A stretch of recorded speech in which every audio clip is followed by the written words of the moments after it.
مولا نے، سبوں کو ایک کیا التفات مولا نے، نہ کوئی ترکی اور رومی یہاں نہ ہندی ہے، نہ کوئی ترکی اور رومی یہاں نہ ہندی ہے، یہاں ہے کون کہاں کا یہ کون پہچانے، یہاں ہے کون کہاں کا یہ کون پہچانے،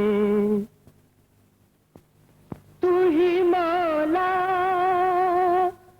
تو ہی مالک ہمارا، کریم داورا پروردگارا، تو ہی مالک ہمارا، کریم داورا پروردگارا، ہر ایک ذرہ یہاں تیری گواہی، تیرا شاہد یہاں کا ہر نظارہ، تو ہی مولا تو ہی مالک ہمارا، نظر پر منحصر ہے تیرا جلوہ، تو ہی پردے میں تو ہی آشکارا، تو ہی مولا تو ہی مالک ہمارا، تیرا دستے کرم اور میرا دامن، تیرا دستے کرم اور میرا دامن، تیری رحمت کا کلزم بے کنارا، تو ہی مولا تو ہی مالک ہمارا، تیرے احکام پر چلتے رہیں ہم، یہی ہے مدعا دل کا ہمارا، تو ہی مولا۔ قرآن حکیم میں خدائے برتر کا حکم ہے، وَلِلَّهِ عَلَى النَّاسِ حِجُّ الْبَيْتِ مَنِ اسْتَطَاعَ إِلَيْهِ سَبِيلًا، جو مسلمان اتنی حیثیت رکھتا ہو کہ مکے تک پہنچ سکے اس پر حج واجب ہے۔ یہ کعبہ ہے، خدا کا گھر، ہر مسلمان کا قبلہ، اور یہ اسے خانہ خدا کا دروازہ کہیے۔ یہ شہر ساحل عرب کی بندرگاہ ہے۔ ہر سال دنیا کے ہر ملک سے لاکھوں مسلمان حج کے زمانے میں ہوا سے، خشکی سے اور پانی کی راہ سے آ کر یہاں اترتے ہیں اور حج بیت اللہ شریف کے لیے روانہ ہوتے ہیں۔ جدہ بحیر قلزم یعنی ریڈ سی کے کنارے واقع ہے۔ جدہ سعودی عرب کا رابطہ ساری دنیا سے قائم کر کے اس ملک کو سیاسی اور اقتصادی زندگی بخشتا ہے۔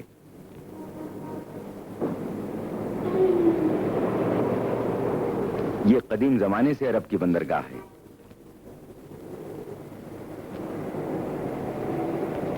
یہ قدیم شہر زمانے کے ساتھ ساتھ بڑی تیزی سے ترقی کر کے نئے طرز میں تبدیل ہوتا جا رہا ہے۔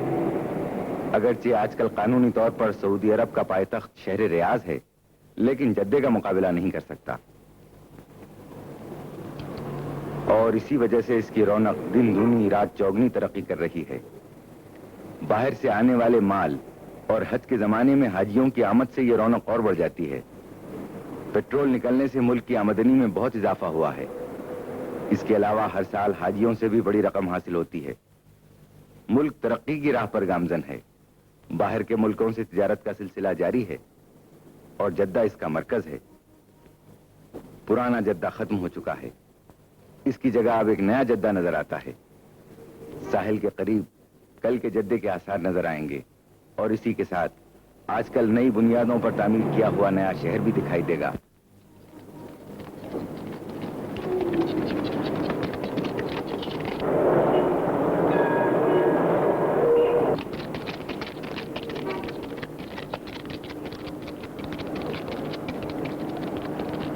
نئے اور پرانے اثرات کا خوشنما امتزاج۔ قدیم زمانے میں جدہ ایک چھوٹی سی بندرگاہ تھا جو مچھلی کے شکار اور بادبانی کشتیوں کے چھوٹی موٹی تجارتی ضرورتوں کے کام آتا تھا۔ آج کل جدہ ایک بہت بڑی بندرگاہ اور تجارت کا ایک بڑا مرکز ہے۔ حج کے زمانے میں کاروبار بہت زیادہ بڑھ جاتا ہے، رونق انتہا کو پہنچ جاتی ہے۔ سکہ تبدیل کرنے والوں کی دکانوں میں ملک کے رنگ برنگے نوٹوں کی بہتات سے ایک چمن سا کھیلا نظر آتا ہے۔ یہ باموں، گنبدوں، میناروں، کوچوں، بازار، نہاں انہی میں ہیں عہد رسول کے آثار۔ ایک طرف سعودی حکومت کے ادارے ہیں اور دوسری طرف دنیا کے دوسرے ملکوں کے سفارت خانے۔ ان سے جدے کی اہمیت میں اور بھی اضافہ ہو گیا ہے۔ حج کے زمانے میں دوسرے ملکوں سے آنے والے حاجیوں کے خیر مقدم میں سرکاری ادارے اور غیر ملکی سفارت خانے دونوں ہی سرگرم نظر آتے ہیں۔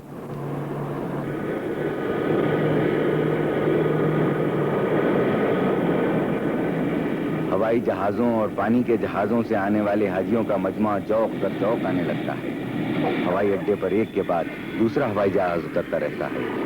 سمندر کے کنارے ساحل پر جہازوں کی قطاریں ہوتی ہیں اور خشکی کے راستے سے بھی زائرین چلے آتے ہیں۔ ایسی گہما گہمی دنیا کے دوسرے شہر میں مشکل ہی سے نظر آئے گی۔ مختلف صورتوں، مختلف لباسوں اور مختلف زبانوں کے بولنے والے جو دیکھنے میں ہر حیثیت سے جدا جدا ہیں لیکن باطن میں ایک رشتے سے بندھے ہوئے ہیں۔ ایک خدا، ایک رسول، ایک دین اور ایک قبلے کے ماننے والے سب ایک مرکز پر جمع ہوتے ہیں۔ سعودی عرب کی وزارت حج کے اعلان کے مطابق اس سال تقریباً 3 لاکھ مسلمان دوسرے ملکوں سے فریضہ حج ادا کرنے آئے ہیں۔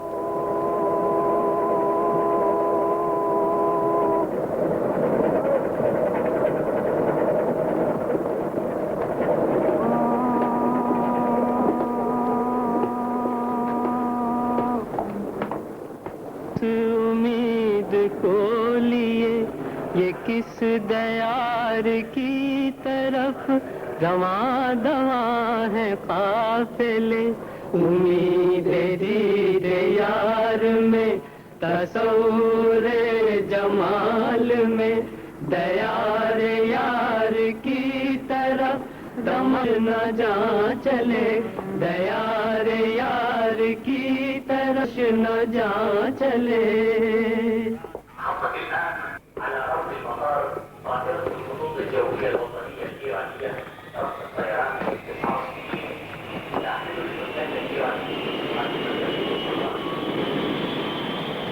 جدہ آنے والے ایرانی حاجیوں کی پیشوائی کے لیے ایران کے بڑے سفیر تشریف لائے اور حاجیوں کی مشکلیں دور کرنے میں پوری طرح سرگرم رہے۔ سبھی دل سے دیتے ہیں حق کی گواہی، سبھی ایک ہیں ایک منزل کے راہی، سبھی ایک ہیں ایک منزل کے راہی۔ حج کے زمانے میں حاجیوں کی صحت کی پوری حفاظت اور پھیلنے والی بیماریوں کی روک تھام سعودی حکومت کا ایک اہم فرض ہوتا ہے اور اس کا پورا خیال رکھا جاتا ہے۔ جدہ میں اترتے ہی حاجیوں کو متعدی بیماریوں سے بچانے والی گولیاں تقسیم کی جاتی ہیں۔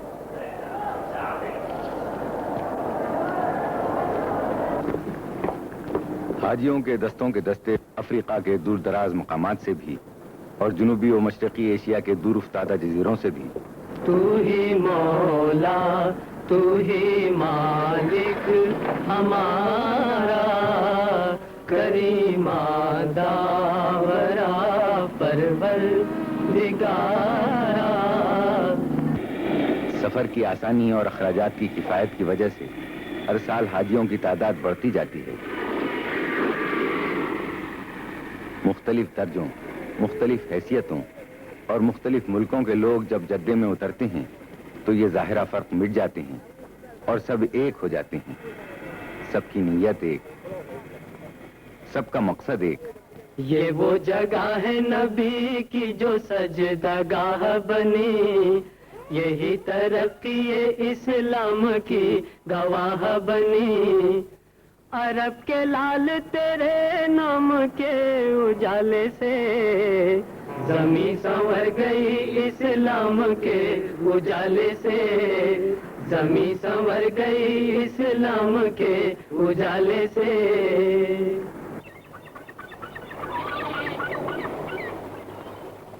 لڑائی ہو یا امن، نماز چھوٹے بڑے، آفیسر اور سپاہی سب کو ایک کر دیتی ہے.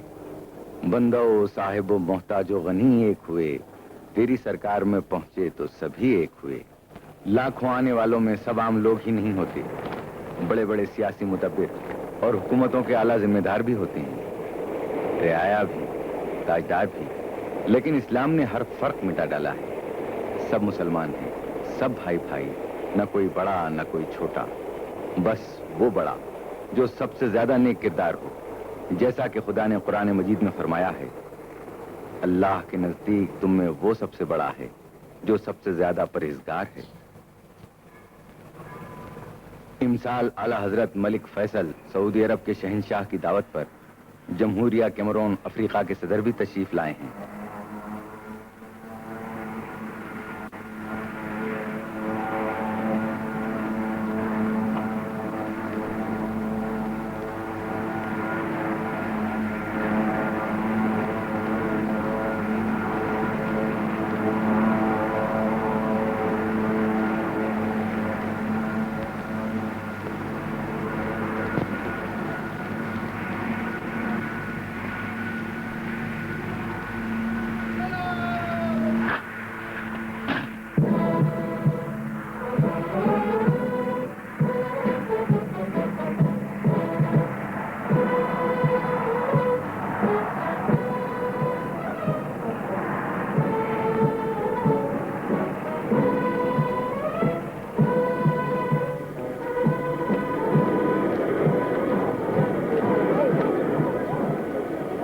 یہ مدینۃ الحاج ہے. یہ جدے کی ایک بہت بڑی عمارت ہے اور اسے پورے ملک میں بڑی اہمیت حاصل ہے. جدے میں جمع ہونے والے حاجیوں کو مکے یا مدینے جانے والی بسوں کے انتظار میں چند روز مدینۃ الحاج میں ٹھہرنا پڑتا ہے. اس عمارت کے بہت سے حصے ہیں. ہر حصے میں ایک ہی ملک یا ایک ہی قافلے کے آنے والوں کو الگ الگ ٹھہرایا جاتا ہے.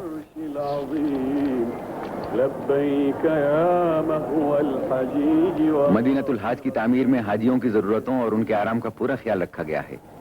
لبيك ما سطع النهار وعسعس الليل البهيم لبيك في عرض البحار وفي الفجاج. بیٹھنے، کھانا کھانے، نہانے، نماز پڑھنے کی الگ الگ جگہیں موجود ہیں.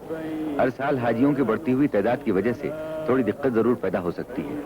اسی خیال کے پیش نظر مدینۃ الحاج میں مزید اضافے اور توسیع ہونے کا اندازہ کیا جاتا ہے. جدے میں حاجیوں کے ٹھہرنے کی مدت بہت کم ہوتی ہے. جلد آ جانے والے عام طور پر پہلے مدینے کا سفر کرتے ہیں تاکہ رسول خدا کے پاک روزے کی زیارت سے مشرف ہو جائیں. لیکن جو لوگ بعد میں آتے ہیں اور حج کا زمانہ قریب آ جاتا ہے وہ سیدھے مکے جاتے ہیں تاکہ حج کا فریضہ پہلے ادا کر لیں، اس کے بعد مدینہ شریف کی زیارت کریں. حج کے دن قریب آتے ہی شہر جدہ قریب قریب خالی ہو جاتا ہے. یہاں کے باشندے بھی زیادہ تر حج کے لیے چلے جاتے ہیں. ہم بھی دوسرے حاجیوں کے ساتھ جدے سے مکے کی طرف روانہ ہوں گے. مسافران حرم رہ گزر میں دم لے کر چلے ہیں سوئے حرم، جذبہ حرم لے کر.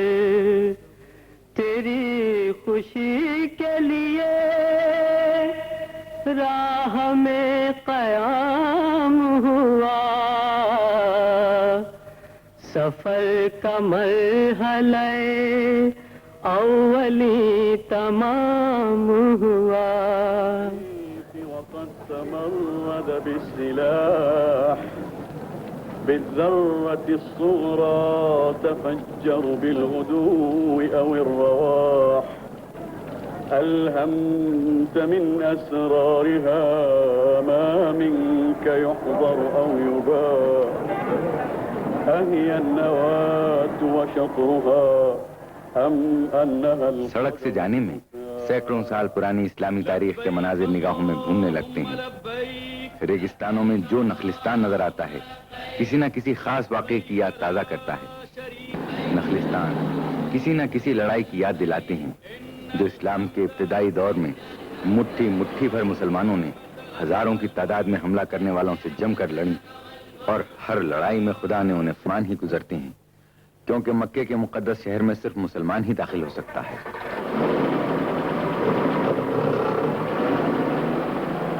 اور یہ ہے مکہ، خدا کا شہر، انسانی آزادی کی پناہ گاہ۔ یہ صاف ستھرا اور ہموار شہر رسول اکرم کی جائے پیدائش ہے۔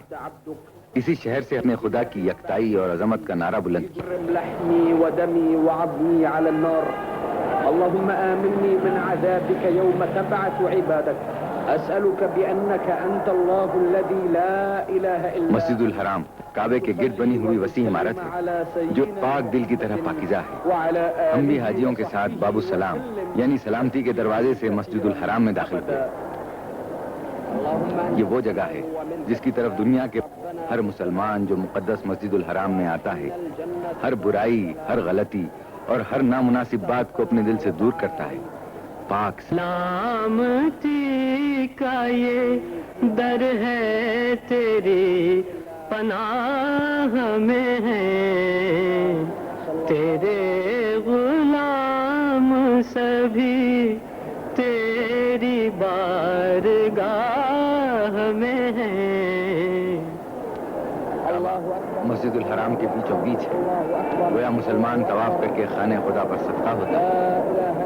مالک الملک لا شریک لہ وحدہ لا الہ الا ہوا، لا الہ الا ہوا، برفلک عرش بر زمین کعبہ منزل لا الہ الا ہوا، لا الہ الا ہوا، اسی سرکار سے ہوا ہے عطا خلعت لا الہ الا ہوا، لا الہ الا ہوا، یک زباں ہو کہ مصطفیٰ والو سب کہو لا الہ الا ہوا، لا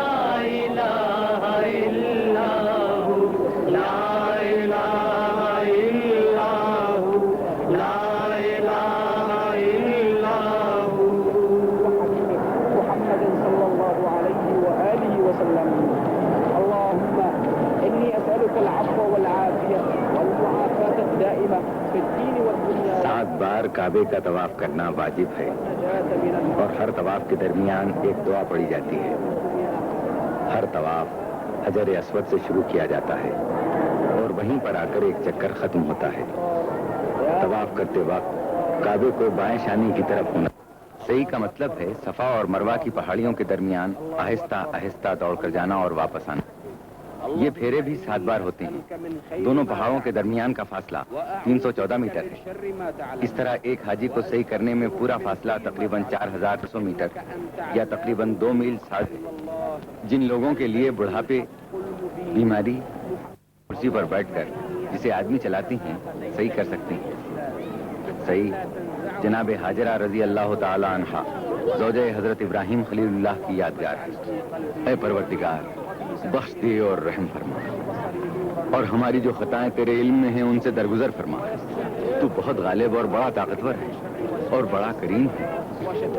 اے عطا پاش خطا پوش ہے، ستار ہے تو، ہم گناہگار سیاہ کار ہے، غفار ہے تو۔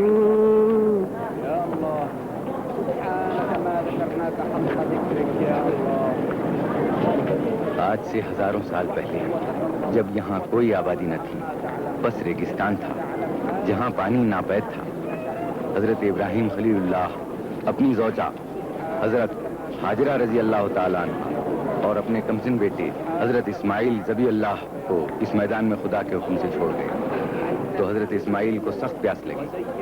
ماں بے قرار ہو کے پانی کی تلاش میں دوڑنے لگی اور 7 مرتبہ صفا سے مروہ اور مروہ سے صفا تک دوڑی۔ ان چٹانوں پر ادھر ادھر پانی کی تلاش میں دیکھتی تھیں اور مایوس ہو کر ایک پہاڑی سے دوسری کی طرف جاتی تھیں اس طرح 7 چکر کیے اور آخر میں جب تکان اور پیاس سے بے ہوش ہو کر گرنے والی تھیں تو انہیں پانی کا ایک چھوٹا سا چشمہ نظر آیا. یہ چشمہ اس بیابان میں خدا نے اپنی قدرت سے پیدا کر دیا. حضرت ہاجرہ رضی اللہ تعالی عنہا نے اس پانی سے اپنے بچے کی اور اپنی پیاس بجھائی. جب حاجی یہاں آ کر صحیح کرتے ہیں تو تیز قدم چلتے ہیں. اس طرح چلنے کو ہرولا کہتے ہیں. یہ حج میں ضروری ہے. صحیح کرنے میں کوئی دشواری یا رکاوٹ نہ ہو اس لیے صحیح کے میدان کو 2 حصوں میں تقسیم کر دیا گیا. ایک راستہ جانے کا ہے، ایک واپس آنے کا. حاجیوں کی بڑھتی ہوئی تعداد کو دیکھ کر حال ہی میں ان دونوں راستوں کو اور زیادہ چوڑا کر دیا گیا ہے. صحیح کر لینے کے بعد وہ 24 باتیں جن کا کرنا حج کے دنوں میں منع ہے ان میں سے ایک کی اجازت ہو جاتی ہے. یعنی اب حاجی سر کے بال اور ناخن کٹوا سکتا ہے. اسے تقصیر کہتے ہیں. صحیح سے پہلے یہ منع ہے. اگر دھوکے سے بھی کوئی بال ٹوٹے تو اس کے لیے کفارہ دینا پڑتا ہے. تقصیر کے بعد جامع احرام اتار سکتے ہیں. اس طرح عمرہ تتمع پورا ہوتا ہے. صفا اور مروہ کے درمیان صحیح کرنے اور کعبہ شریف کے طواف، ان کا سلسلہ حج کے دنوں میں دن رات جاری رہتا ہے تاکہ مقررہ مدت میں سب ارکان ادا ہو جائیں. السلام علیک یا رسول اللہ. نظر کے سامنے ہے جلوہ شہر رسول، تجلیوں سے بھری ہے فضائے شہر رسول. یہ شہر مدینہ ہے. وہ شہر ہے جس نے بڑی گرمجوشی اور احترام کے ساتھ خدا کے آخری نبی کا خیر مقدم کیا. یہ وہ شہر ہے جس میں پیغمبر خدا کا مزار پاک ہے.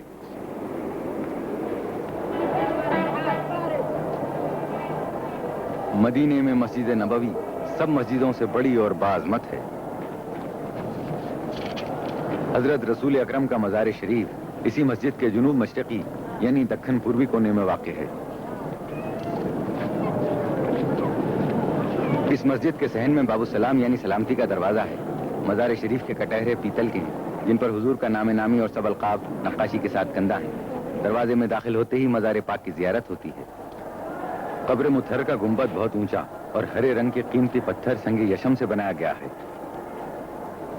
باب الجبرائیل یہ دروازہ مسجد کی پوروی دیوار میں ہے اور حضور کے مزار اقدس سے بہت قریب ہے. اس دروازے کا نام باب الجبرائیل اس لیے ہوا کہ اسی جگہ حضرت جبرائیل علیہ السلام خدا کا پیغام رسول خدا کی خدمت میں لاتے تھے. باب جبرائیل کے قریب ہی وہ جس میں رسول پاک خود رہتے تھے اور وہی اب حضور کا مدفن پاک ہے. باب جبرائیل کی طرف مزار پاک کے باہر کے حصے میں دیوار میں 4 کھڑکیاں اور کئی روشن دان ہیں جن پر خدا کے 5 خاص فرشتوں کے نام نقش ہیں. رضوان، اسرافیل، میکائیل، عزرائیل. خدا اور اس کے فرشتے نبی پر درود بھیجتے ہیں. اے ایمان لانے والوں، تم بھی ان پر درود بھیجو اور ان کے آگے سر تسلیم خم کرو. مسجد نبوی میں داخل ہونے کے کئی دروازے ہیں. باب الجبرائیل اور باب النساء پورب کی طرف، باب السلام اور باب الرحمت پچھم کی طرف، باب الحزن اور باب التوسل یہی سے ہیں. جب مسجد کی عمارت کو اور بڑھایا گیا تو اور دروازے بھی بڑھائے گئے. یہ مسجد پیغمبر خدا کے زمانے میں کچی اینٹوں سے بنائی گئی تھی. بعد کے زمانے میں مسجد پختہ بھی کرائی گئی اور مختلف زمانوں میں بڑھائی بھی جاتی رہی. تو ہی مولا، تو ہی مالک ہمارا، کریم داورا پروردگارا. تو ہی مولا، تو ہی مالک ہمارا، کریم داورا پروردگارا. تو ہی مولا. رسول خدا کے مزار پاک کے شمالی گوشے میں ایک کمرہ ہے جو حضور کے نواسوں حضرت امام حسن علیہ السلام اور حضرت امام حسین علیہ السلام کے مکان کے نام سے مشہور ہے.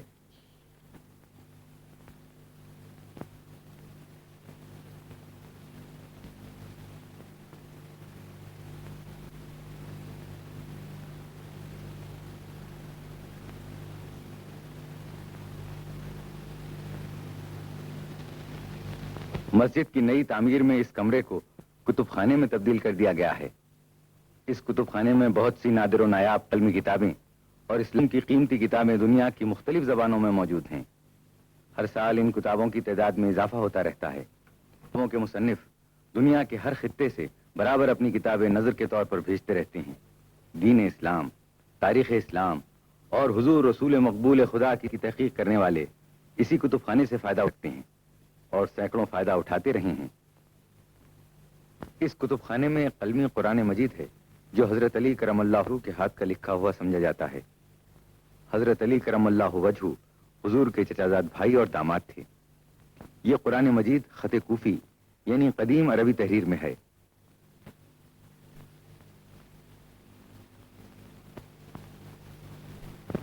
ایک اور نادر و نایاب چیز یہاں ہے، رسول حق کا فرمان، حاکم مصر کے نام۔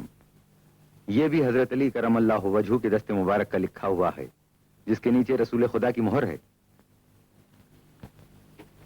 مدینہ مکے سے 320 کلومیٹر یعنی تقریباً 200 میل کے فاصلے پر شمال میں واقع ہے۔ رسول خدا کی ہجرت سے پہلے حضرت پیغمبر خدا نے رسالت ملنے کے 13ویں سال پیر کے دن ربیع الاول کی پہلی تاریخ مطابق 20 جون سن 622 عیسوی کو خدا کے حکم سے مکہ چھوڑ کر مدینے کی طرف ہجرت فرمائی۔ جو مسلمان مکے کے رہنے والے مدینہ چلے آئے وہ مہاجر یعنی ہجرت کرنے والے کہلائے۔ اعلان اسلام سن کر مدینے کے کئی لوگ مسلمان ہو چکے تھے۔ ان کی برابر یہ کوشش جاری تھی کہ حضور مکے سے یہاں تشریف لے آئیں۔ ان مسلمانوں نے مہاجروں کو بڑی خوش دلی سے قبول کیا۔ یہ سب انصار یعنی مددگار کہے جانے لگے اور یثرب کا نام مدینۃ النبی یعنی نبی کا شہر ہو گیا۔ مسجد نبوی کے چاروں طرف بارونق بازار ہے۔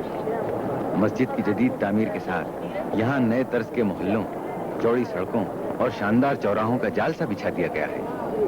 حج کے زمانے میں بازاروں کی رونق اور بھی بڑھ جاتی ہے۔ کس کے نام کا جلوہ ہے یہ، کس کے نام کی برکت ہے، رستے رش کے کہکشاں ہے، پوچھا ہر ایک جنت ہے، کس کے نام کا جلوہ ہے یہ، کس کے نام کی برکت ہے۔ جنت البقیع، بقیع کا قبرستان۔ بقیع شہر مدینے کا قدیم قبرستان ہے۔ یہ خاک جس میں جگر گوشہائے خیر بشر، زمین پر نہیں جن کا جواب سوتے ہیں۔ السلام ائمة الهدى، السلام علیکم۔ عورتوں کے لیے احاطے کے اندر جانے کی بالکل اجازت نہیں۔ وہ کسی بلند مکان یا دیوار پر چڑھ کر دور سے زیارت کر لیتی ہیں۔ مردوں کو البتہ دن میں تھوڑی دیر کے لیے اجازت مل جاتی ہے۔ دن رات کے باقی حصے میں پھاٹک بند رہتا ہے اور پہرا ہوتا ہے۔ نبی اکرم اکثر یہاں تشریف لاتے اور یہاں کے مرحومین کے لیے دعائے مغفرت فرماتے تھے۔ حضور اقدس نے خود کئی مرنے والوں کو اپنے ہاتھوں سے اس میں دفن کیا۔ آپ کی اکثر ازواج مطہرات، بنات طاہرات، اہل بیت نبوت کے بہت سے ممتاز افراد اور کئی جلیل القدر صحابہ کرام یہاں دفن ہیں۔ یہاں حضور کی صاحبزادی حضرت فاطمہ زہرا سلام اللہ علیہا اور 4 اماموں کی قبریں ہیں۔ یہ امام رسول خدا کی اولاد ہیں، سیدنا امام حسن علیہ السلام، سیدنا امام زین العابدین علیہ السلام، سیدنا امام محمد باقر علیہ السلام، سیدنا امام جعفر صادق علیہ السلام۔ ان کے علاوہ مسلمانوں کے تیسرے خلیفہ حضرت عثمان غنی رضی اللہ تعالیٰ عنہ بھی یہاں دفن ہیں۔ زمین کو ناز ہے جن پر فلک کو حیرت ہے، یہ وہ جگہ ہے جہاں آفتاب سوتے ہیں۔ ریاض احمد مرسل کے پھول اور غنچے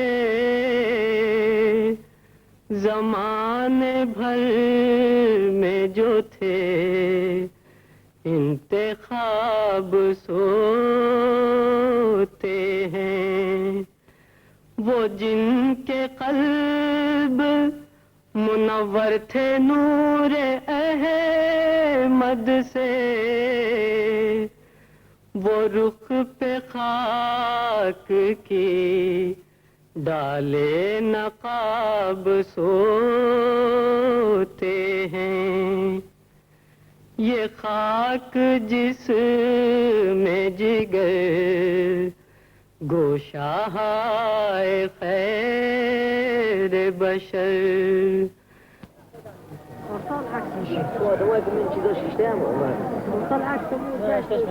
مدینے میں بے شمار قدیم تاریخی مسجدیں ہیں۔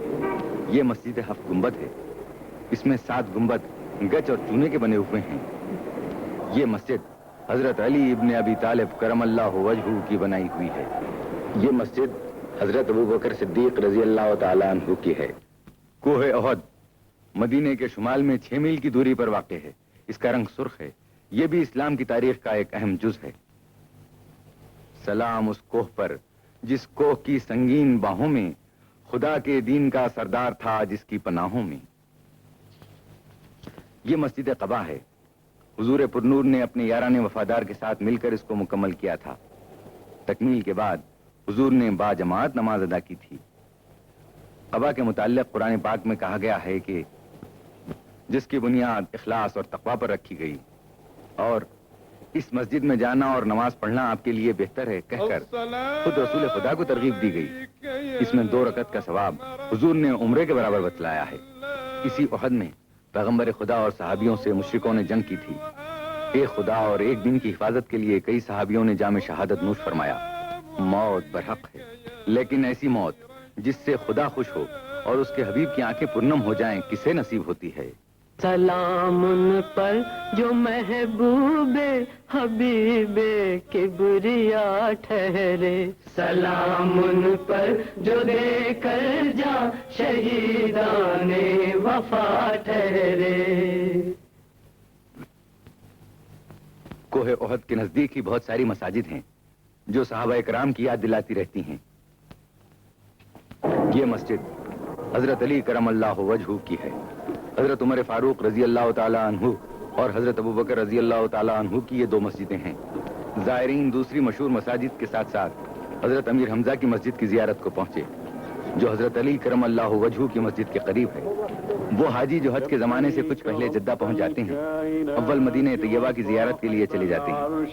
سما گئی ہے دلوں میں ہوائے شہر رسول، خدا دکھائے تو سب کو دکھائے شہر رسول۔ سما گئی ہے دلوں میں ہوائے شہر رسول، 1000 دل ہیں دیار حبیب کے صدقے،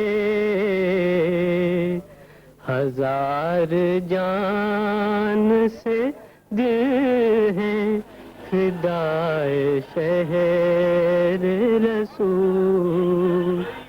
خدا سے جنت فردوس مانگنے والوں، جو مانگنی ہو تو مانگو دعائے شہر رسول۔ سما گئی ہے دلوں میں ہوائے شہر رسول۔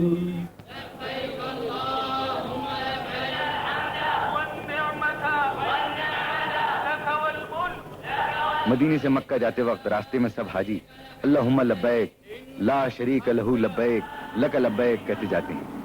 اے خدا میں تیرا حکم بجا لاتا ہوں، تیرا کوئی شریک نہیں، تو ہی سنتا ہے سب کی التجائیں، ہے تو ہی دادرس آمرزگارا۔ میقات مکہ کی حدوں کے باہر ہر طرف سے آنے والوں کے لیے خاص مقامات مقرر ہیں جہاں حاجی کو احرام ضرور باندھ لینا چاہیے۔ تو ہی موجود آکاش اس جہت میں، پکارا جس نے بس تجھ کو پکارا، تیرے احکام پر چلتے رہیں ہم، یہی ہے مدعا دل کا ہمارا۔ مسجد شجرہ یہ مدینے سے 6 کلومیٹر کے فاصلے پر ہے۔ مدینے کی طرف سے آنے والے حاجی یہاں تھوڑی دیر کے لیے ٹہرتے ہیں اور نماز ادا کرتے ہیں۔ رسول خدا نے ایک مرتبہ یہاں جماعت سے نماز پڑھائی تھی، اسی کی یاد میں یہاں نماز پڑھی جاتی ہے۔ یہ مسجد مدینے سے آنے والوں کا میقات ہے۔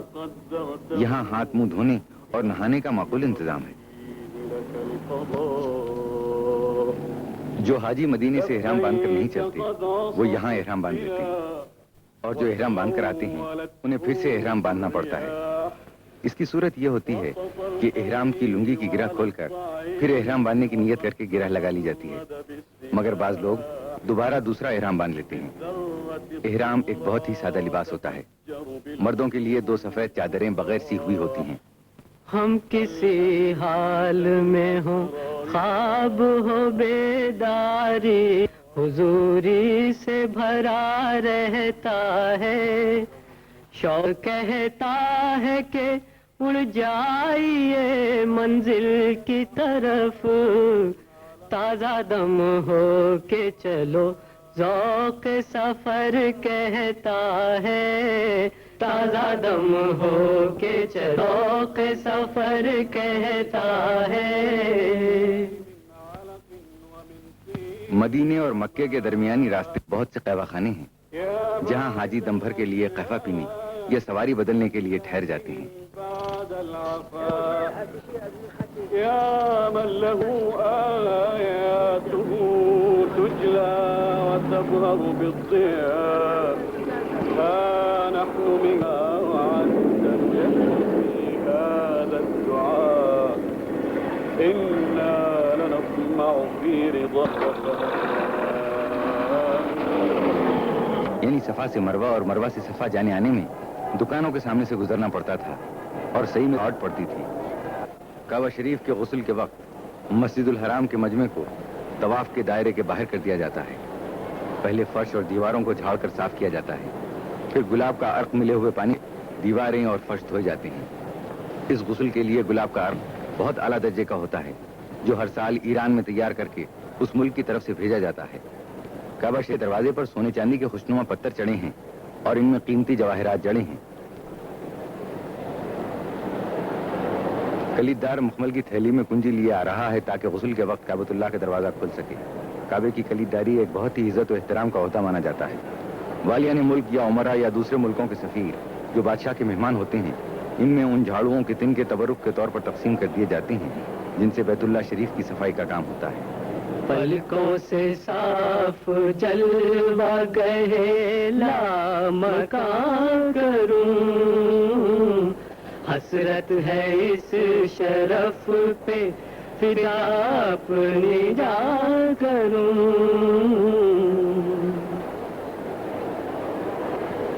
کعبہ شریف کے غسل رسم میں عربستان کے بادشاہ کے ساتھ ساتھ دوسرے مسلم ملکوں کے حکمران اور بڑے لوگ جو حج کے لیے آتے ہیں اور بادشاہ کے مہمان ہوتے ہیں شرکت کرتے ہیں۔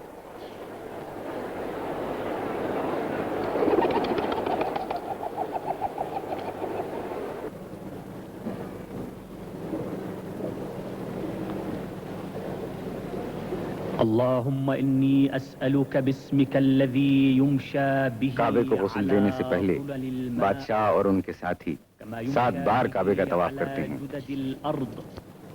وأسألك باسمك الذي يهتز له عرش طواف در کریا ہو رہا ہے، دلوں پر نزول ضیا ہو رہا ہے، برستی ہے رحمت کرم کی ہے بارش، کی ہے بارش، فقیروں پہ فضل خدا ہو رہا ہے، طواف در کبریا ہو رہا ہے، دلوں پر نزول ضیا ہو رہا ہے، طواف درے کبریا ہو رہا ہے، دلوں پر نزول ضیا ہو رہا ہے، جمال روشن فضائیں حرم عرش رب العلا ہو رہا ہے، طواف نزول ضیا ہو رہا ہے، طواف درے کبریا ہو رہا ہے، دلوں پر نزول ضیا ہو رہا ہے۔ اجعلني ممن يحبك ويحب رسولك صلى الله عليه وآله وملائكتك وعبادك الصالحين۔ شاہ سعود طواف کے بعد مقام ابراہیم پر نماز ادا کرتے ہیں۔ حضرت ابراہیم گزشتہ نبیوں میں خاص درجہ رکھتے ہیں، قرآن گار عزت و احترام کا مرکز ہوئی ہے۔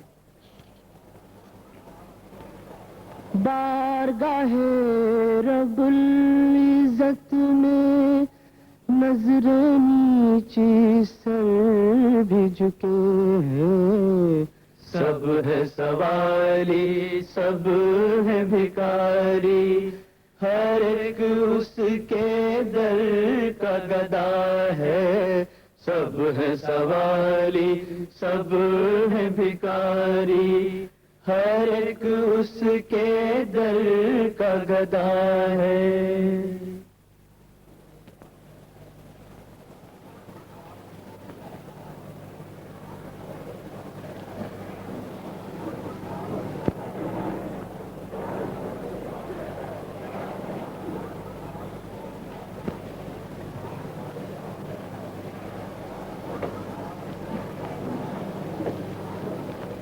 نماز کے بعد بادشاہ کچھ مخصوص لوگوں کو ساتھ لے کر کعبے کے اندر جاتے ہیں۔ اس وقت بادشاہ کے باقی مہمانوں کو وقت مل جاتا ہے کہ وہ حجر الاسود کو بوسہ دے لیں، تعمیر سے بھی پہلے کا ہے۔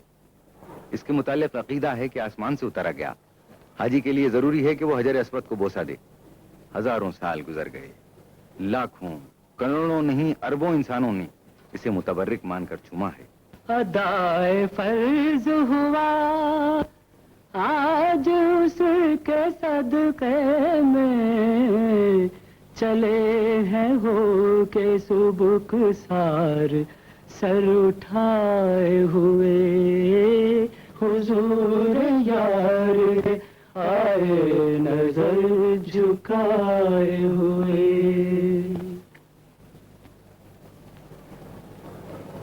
زمزم ایک کنویں کی صورت میں ہے، خدا کی قدرت سے پیدا کیا ہوا یہ پانی آج تک باقی ہے۔ حاجی برکت جان کر اس پانی کو چکھتے ہیں اور کپڑوں پر چھڑکتے ہیں، ترک کی طرح تھوڑا اپنے وطن بھی لے جاتے ہیں۔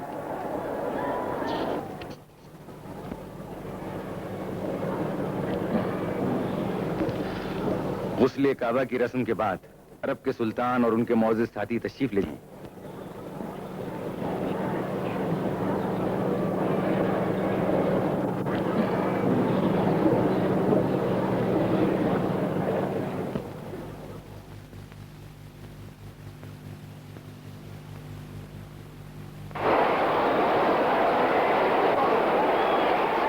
حاجیوں کا مجمع بیت اللہ شریف کے غیر طواف کرنے، حجر اسود کو بوسہ دینے کے لیے آزاد ہو جاتا ہے۔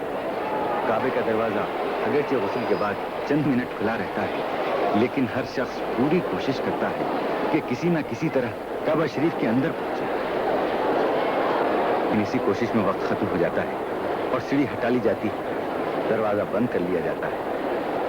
اس وقت لگائے ہوئے نظر آتا ہے، دل میں حسرت لیے، آنکھوں میں آنسو لیے بیت الحرام کا طواف شروع ہو جاتا ہے، جیسے دل میں بس یہی ایک خیال ہو، دیدار کے پیاسے ہیں، دیدار کی حسرت ہے، ایک بار نہیں مولا 100 بار کی حسرت ہے۔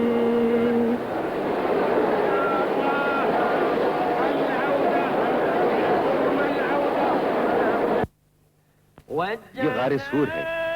نبوت کے ابتدائی دور میں خدا کے دین کو ظالموں سے بچانے اور حقانیت کی حفاظت کرنے کے خیال سے خدا کے حکم سے پیغمبر خدا نے مکہ چھوڑا اور مدینے کی طرف روانہ ہو گئے۔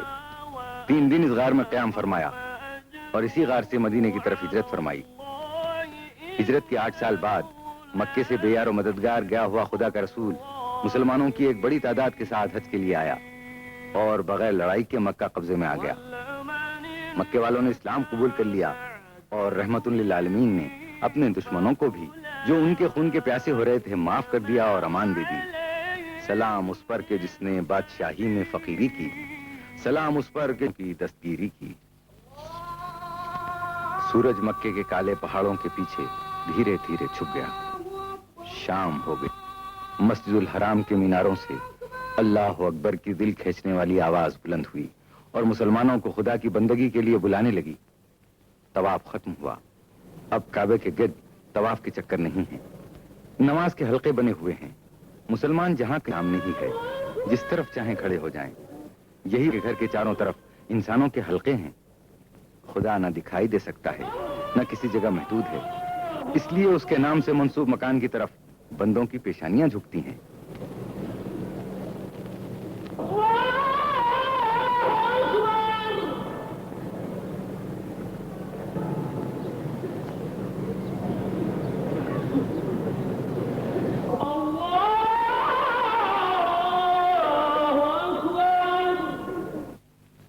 یہ عرفات ہے، ایک لق و دق ریگستان، مکے سے 24 کلومیٹر دور۔ یہاں پورے سال میں صرف ایک دن، ذی الحجہ کی 9ویں تاریخ کو سورج نکلنے سے سورج ڈوبنے تک زندگی کے آثار نظر آتے ہیں اور بڑی شان سے نظر آتے ہیں۔ لاکھوں حاجی یہاں آ کر جمع ہو جاتے ہیں۔ 9ویں ذی الحجہ کو دوپہر سے شام تک ہر حاجی کو یہاں ٹھہرنا ضروری ہے، یہ بھی حج کے ارکان میں داخل ہے۔ اسی جگہ حضور صلی اللہ علیہ وآلہ وسلم نے ذی الحجہ کی 9ویں تاریخ کو ہجرت کے 10ویں سال اپنے آخری حج کے موقع پر مسلمانوں کو اپنے گرد جمع کر کے خطبہ ارشاد فرمایا تھا اور وصیت فرمائی تھی۔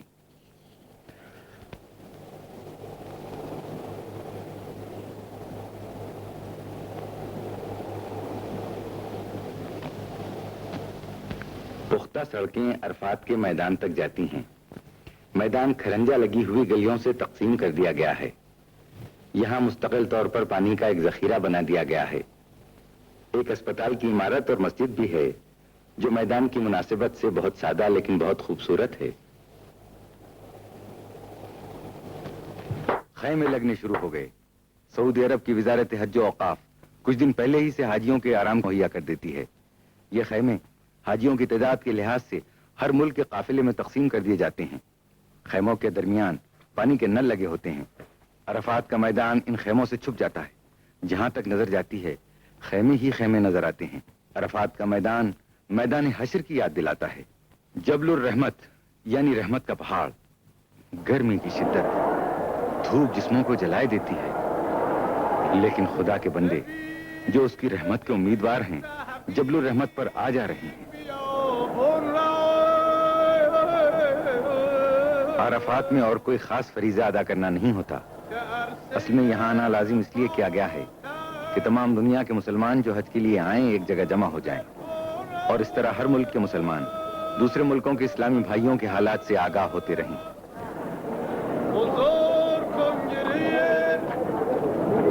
اتحاد اسلامی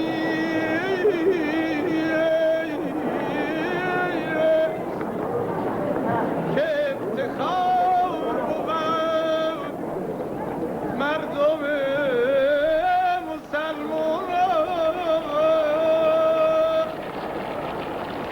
نژاد سرخ و سفید و سیاه و زرد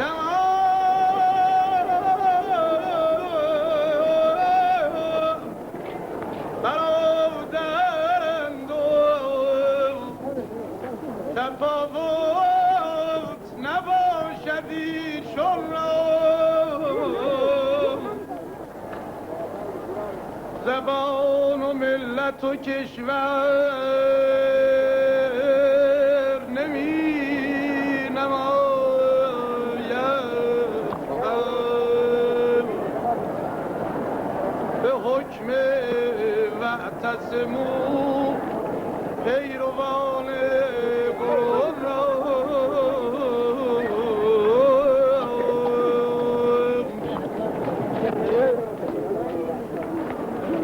حقوق ضرراتت به گوش دل گوید به فسانه تبعیض نوع انسان را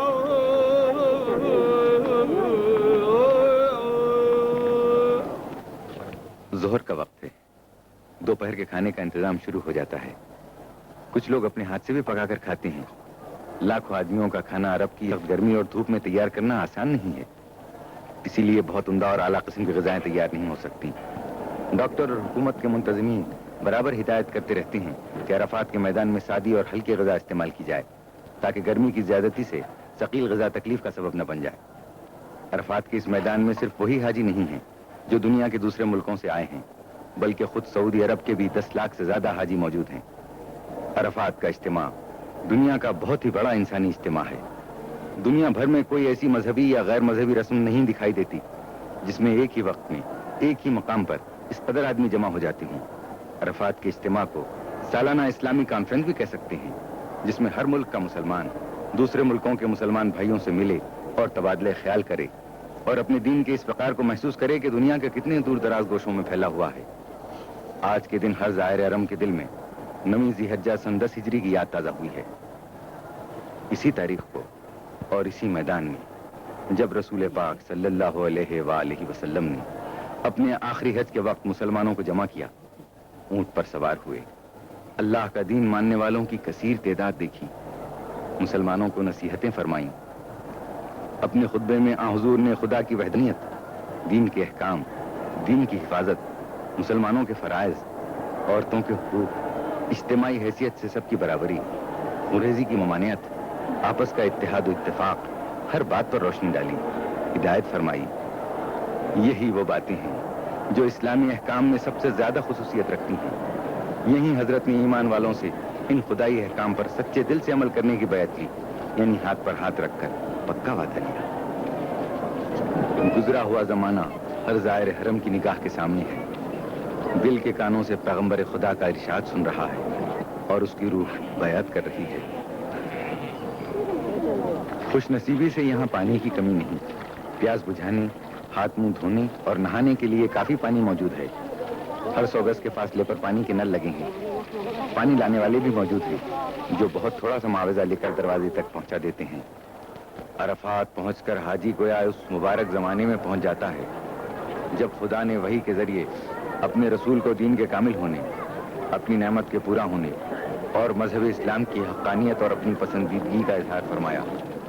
چنانچہ قرآن مجید میں ارشاد ہوا ہے، آج کے دن ہم نے تمہارے لیے تمہارے دین کو کامل کر دیا اور تمہارے واسطے دین اسلام کو پسند کر لیا۔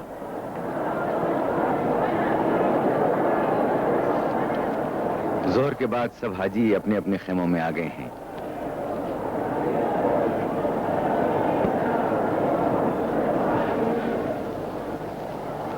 کوئی نماز ادا کر رہا ہے۔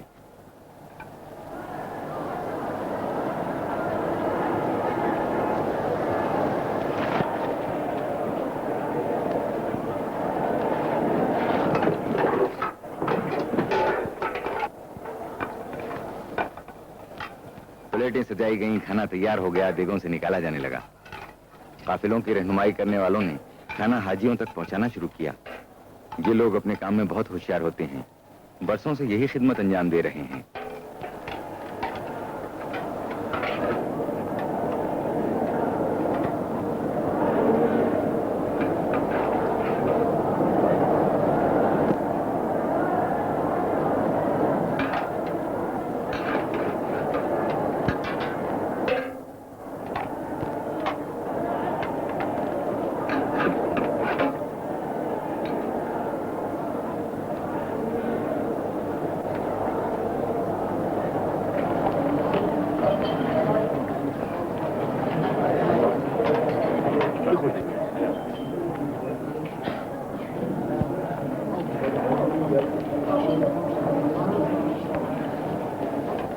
کھانے کے بعد عرفات کی گرم ہوا میں چائے کا ایک فنجان بھی ضروری ہے، خصوصاً جبکہ جگہ جگہ پر اس کا انتظام ہو۔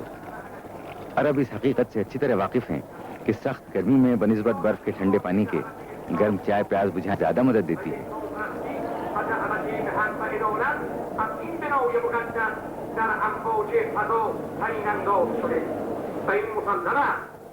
بعض قافلے اپنے ساتھ اپنے واعظوں اور خطیبوں کو بھی لائے ہیں.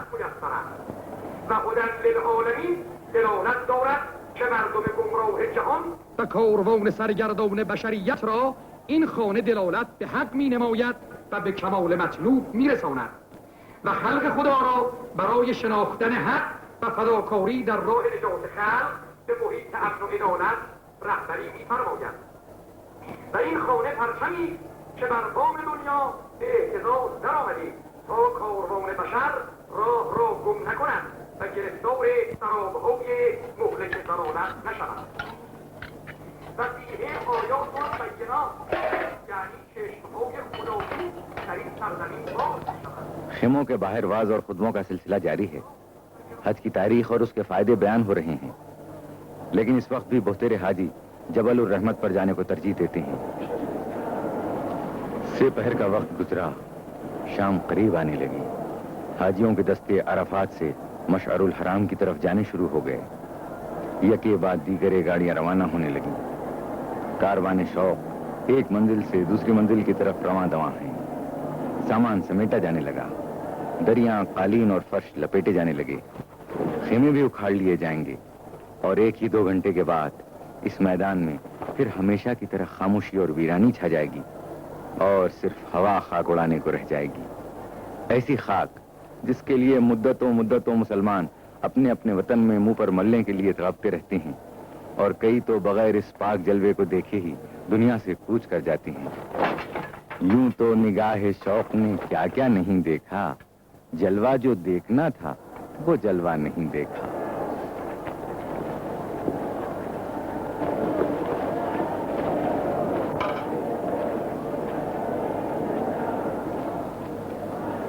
خیمے اکھاڑ لیے گئے، لیکن ابھی یہ لپیٹ کر آئندہ سال کے لیے رکھے نہیں جائیں گے، بلکہ عرفات سے مینا روانہ کر دیے جائیں گے، جہاں ابھی حاجیوں کو چند روز اور ٹھہرنا ہوگا.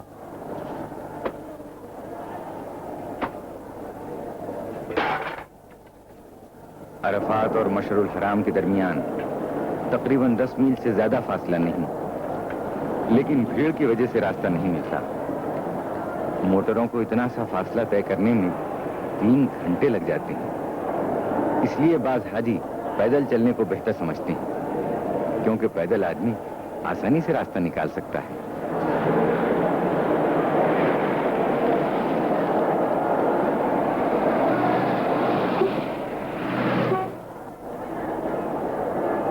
مشعر الحرام میں نہ کوئی عمارت ہے نہ خیمے، بس آسمان کی چھت ہے اور زمین کا فرش.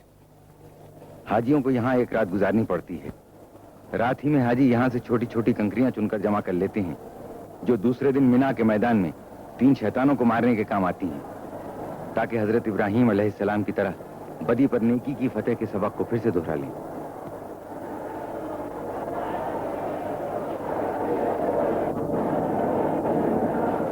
تھوڑے سے حاجی راستوں کی بھیڑ سے بچنے کے لیے عرفات ہی میں ٹھہر گئے ہیں. یہ رات کا کھانا بھی یہیں کھائیں گے. آدھی رات کے بعد یہ لوگ عرفات سے روانہ ہوں گے.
سویرا ہوتے ہی حاجی مینا کی طرف روانہ ہونے لگتے ہیں.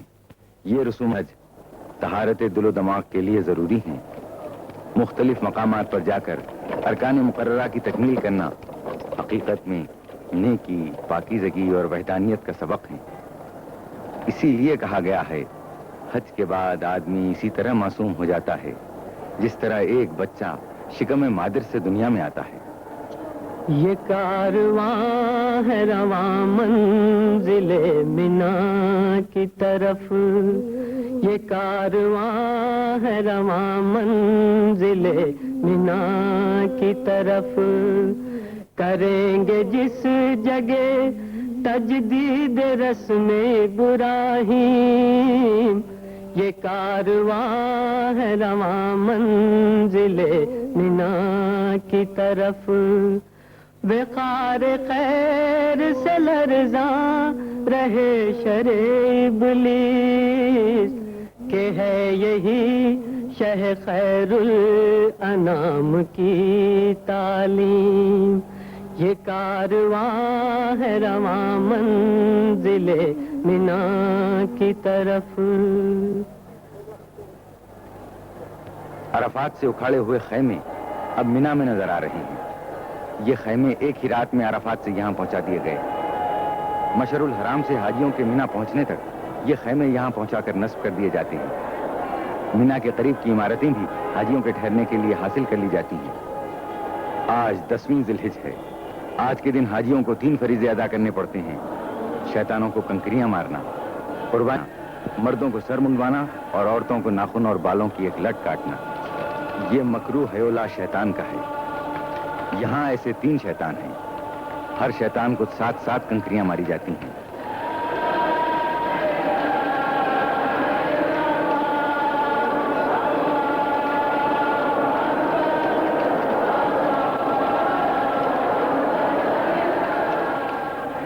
آج کی زیادہ تر کنکریاں سب سے پچھلے شیطان پر پڑتی ہیں۔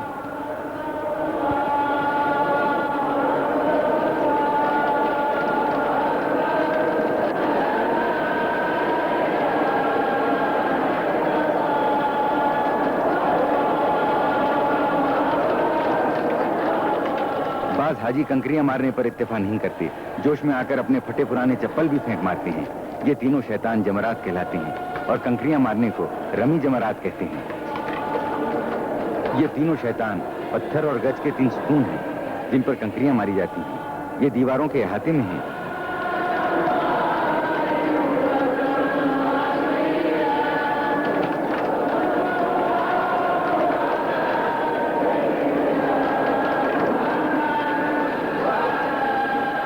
بعض حاجی اپنے معلم یعنی رہبر سے کنکریاں مارنے کا طریقہ پوچھتے ہیں تاکہ نشانہ خالی نہ جائے اور فریضہ پورا ہو۔ بعض اپنی کنکریاں بار بار گنتے ہیں تاکہ اطمینان ہو جائے کہ تعداد سے زیادہ یا کم تو نہیں ہے۔ کنکریاں مارنے کا وقت 3 دن تک ہے، مگر سب حاجی ایک ہی دن میں یہ فرض ادا کر لینا چاہتے ہیں اور بڑے جوش میں ہوتے ہیں، لیکن اتنے آدمی ایک ہی دن میں یہ کام ختم نہیں کر سکتے۔ یہ سلسلہ 3 دن تک جاری رہتا ہے۔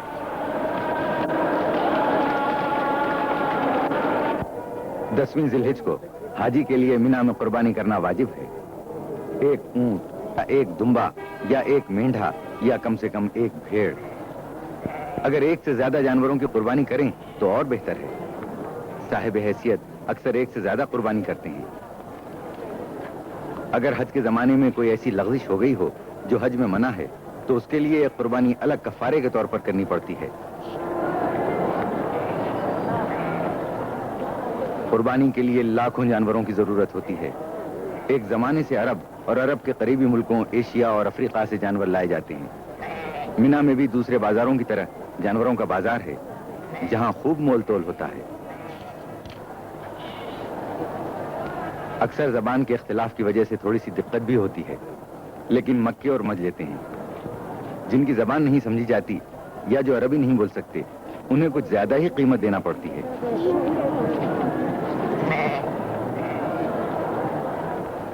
قربانی کا فرض ادا ہونا شروع ہو گیا۔ یہ قربانی حج کی قربانی ہے۔ عید قربان اس کے علاوہ ہے۔ جو لوگ خود ذبح نہیں کر سکتے ان کی طرف سے قصاب ذبح کر دیتے ہیں۔ قربانی دینے والے صرف ہاتھ لگا دیتے ہیں۔ ہر سیکنڈ قربانی کیے ہوئے جانوروں کی تعداد بڑھتی جاتی ہے اور جگہ کی تنگی ہوتی ہے، اس لیے بڑی بڑی خندقوں میں قربانی کیے ہوئے جانوروں کو بھرتے جاتے ہیں جو پہلے سے کھود کے تیار رکھی جاتی ہیں۔ جو حاجی قربانی کر چکتا ہے وہ فوراً ہی اپنی جگہ دوسرے کے لیے چھوڑ دیتا ہے۔ چھوٹے جانوروں کے علاوہ اونٹ کی بھی قربانی دی جاتی ہے. بلڈوزروں کے ذریعے خندقوں کو دبا کر برابر کر دیتے ہیں تاکہ ہوا خراب نہ ہو.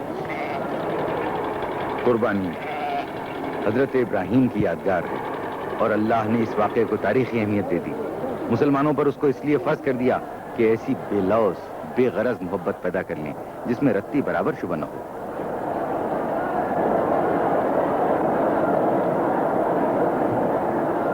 رمی جمرات، قربانی اور سر منڈوانا، جب یہ تینوں کام جاتے ہیں تو اب حاجی کہلانے کا مستحق ہو جاتا ہے.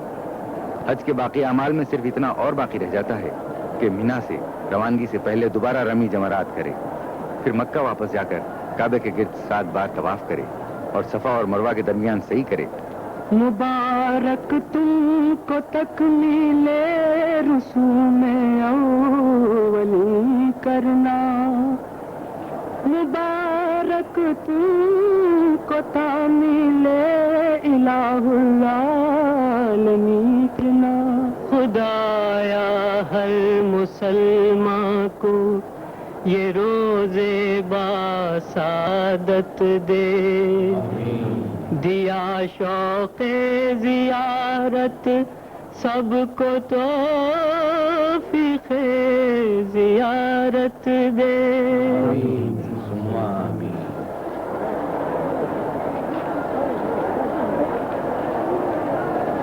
ذی الحج کی 11ویں تاریخ کو حاجی مینا سے رخصت ہونے سے پہلے دوبارہ رمی جمرات کرنے آتے ہیں. آج تینوں ستونوں پر 7 کنکریاں مارنا واجب ہے، اس ترتیب سے کہ پچھلے شیطان پر، پھر پہلے پر اور آخر میں درمیانی پر. اگر نشانہ چوک جائے تو دوبارہ کنکری ماری جاتی ہے. آدمیوں کی اتنی بھیڑ اور دھوپ کی تیزی کی وجہ سے لوگ بتواز ہوتے ہیں، اس لیے اکثر نشانہ غلط ہو جاتا ہے اور کنکریاں بجائے ستونوں پر پڑنے کے دوسرے حاجیوں کے سروں پر پڑ جاتی ہیں. اس طرح پھر نشانہ لگانا پڑتا ہے. یہ کنکریاں بھی پہلے ہی مشعر الحرام سے چن کر جمع کر لی جاتی ہیں. یہ تینوں ستون ان 3 مقامات کے نشان ہیں جہاں جہاں شیطان نے حضرت ابراہیم خلیل اللہ کو بہکانے کی کوشش کی. انہوں نے اس مردود کے 7 کنکریاں ماری جس سے وہ ملعون زمین میں دھنس کے رہ گیا. اسی طرح 3 بار ابراہیم علیہ السلام نے 7 حاجیوں کا 7 کنکریاں مارنا حضرت ابراہیم کی یادگار ہے تاکہ ہر حاجی کو یہ یاد رہے کہ شیطان کے بہکاوے میں کہیں نہ پھنس جانا اور راہ رات سے نہ بھٹک جانا. حاجیوں کا قیام 3 روز تک مینا میں رہتا ہے. ان دنوں میں مقامی بازار کی رونق بہت زیادہ بڑھ جاتی ہے. بازار بین الاقوامی نمائش نظر آنے لگتا ہے. دنیا کے ہر ملک کا خاص اور عمدہ مال یہاں مل سکتا ہے. مقامی دکانداروں کے ساتھ دنیا کے دوسرے ملکوں کے تاجر بھی ہوتے ہیں جو حج کرنے آتے ہیں اور اپنے ملک کی خاص چیزیں بھی ساتھ لاتے ہیں. انسانوں کا ایک سمندر ہے. ان کے سر یوں نظر آ رہے ہیں کہ جیسے سمندر میں طوفانی موجیں اٹھ رہی ہوں. عورتوں اور بوڑھوں کو ایسی حالت میں بڑی دشواری کا سامنا کرنا پڑتا ہے، لیکن اللہ کی خوشنودی کا خیال بازوؤں میں جوش پیدا کر دیتا ہے. عقیدے کی پختگی ہر مشکل کو آسان کر دیتی ہے. آپ کو اس مجمع میں ہر ملک، ہر رنگ، ہر صنف اور ہر عمر کے لوگ نظر آئیں گے. مرد، عورت، بوڑھے، جوان، گورے، سانولے، زرد اور سیاہ فام. مینا کا میدان ایک چلتا پھرتا چمن سا نظر آتا ہے جس میں ہر رنگ کا پھول ہو، ہر چیز جدا جدا. مگر جس طرح وہ کام ایک کر رہے ہیں اس طرح ان کے دلوں میں بھی ایک نور ایمانی ہے، ایک حالت اور ایک خیال دل میں لیے ہوئے. اللہ اکبر، اللہ اکبر، لا الہ الا اللہ، اللہ اکبر. اے خدا تو عظیم ہے، تو واحد ہے، تو بڑا ہے. پچھلی خطاؤں کو درگزر کر آئندہ نیک رہنے کی توفیق عطا فرما، کیونکہ تیری رحمت بے پایاں ہے. رحمت پر تیری میرے گناہوں کو ناز ہے. بندہ ہوں، جانتا ہوں تو بندہ نواز ہے. رمی جمرات کے لیے ہر شخص دوسرے سے آگے بڑھ جانا چاہتا ہے. اس طرح جوش میں آنا اور شیطانوں کو کنکریاں مارنا عجیب نظارہ پیش کرتا ہے. مینا میں حاجیوں کے ٹھہرنے کا مسئلہ اب بھی توجہ کرنے کے قابل ہے. تمام خیمے اور وہ عمارتیں جو حاصل کر لی جاتی ہیں ان میں بھی ایک کی جگہ کئی آدمیوں کو مجبوراً ٹھہرایا جاتا ہے. پھر بھی ایک بڑی تعداد یوں ہی رہ جاتی ہے. مینا میں یہ ہے مسجد خیف. یہ اتنی ہی قدیم ہے جتنا دین اسلام. حضور سرور عالم نے اپنے صحابیوں کے ساتھ کئی بار اس مسجد میں نماز جماعت ادا فرمائی ہے. مسجد کا صحن کافی بڑا ہے جس کی لمبائی 100 میٹر اور چوڑائی 90 میٹر ہے. مسجد کے صحن میں ایک گنبد ہے جس کے متعلق کہا جاتا ہے کہ یہ حضرت کے ٹھہرنے کا حجرہ تھا جس میں حضرت نے تہجد کی نماز ادا فرمائی تھی. جرے کانین کے پڑے ہیں قدم، نہیں وہ خاک کے ذرہ شر کی عظمت کے، یہ سب امین ہیں میراث آدمیت کے۔ نلوں میں پینے کا پانی زیادہ تر باولیوں سے حاصل کیا جاتا ہے۔ باولیاں ایرانی طرز کی اور سینکڑوں سال پرانی ہیں۔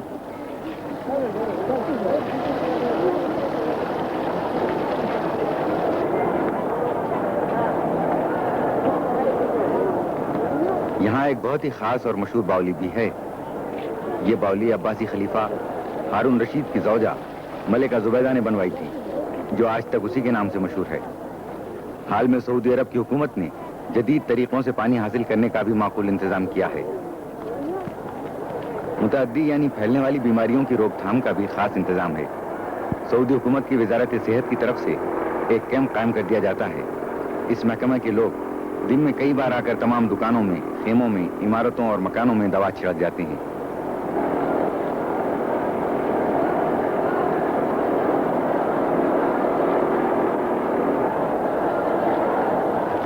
ابھی تک پورے حاجیوں سے رمی جمرات کا فرض ادا نہیں ہوا ہے۔ دیکھیے تو کس جوش و خروش سے حاجی تینوں شیطانوں کو کنکریاں مار رہے ہیں۔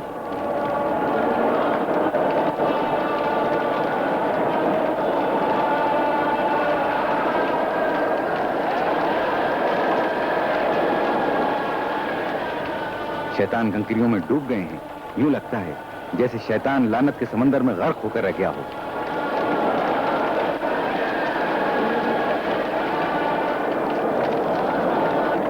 مینا کے سب اعمال بجا لانے کے بعد حاجی بیت اللہ شریف کی طرف لوٹ رہے ہیں تاکہ خانہ خدا کا رخصتی طواف کر لیں اور جو نمازیں خاص طور پر مقرر ہیں انہیں ادا کر لیں۔ مینا سے مکہ شریف 12 کلومیٹر دور ہے۔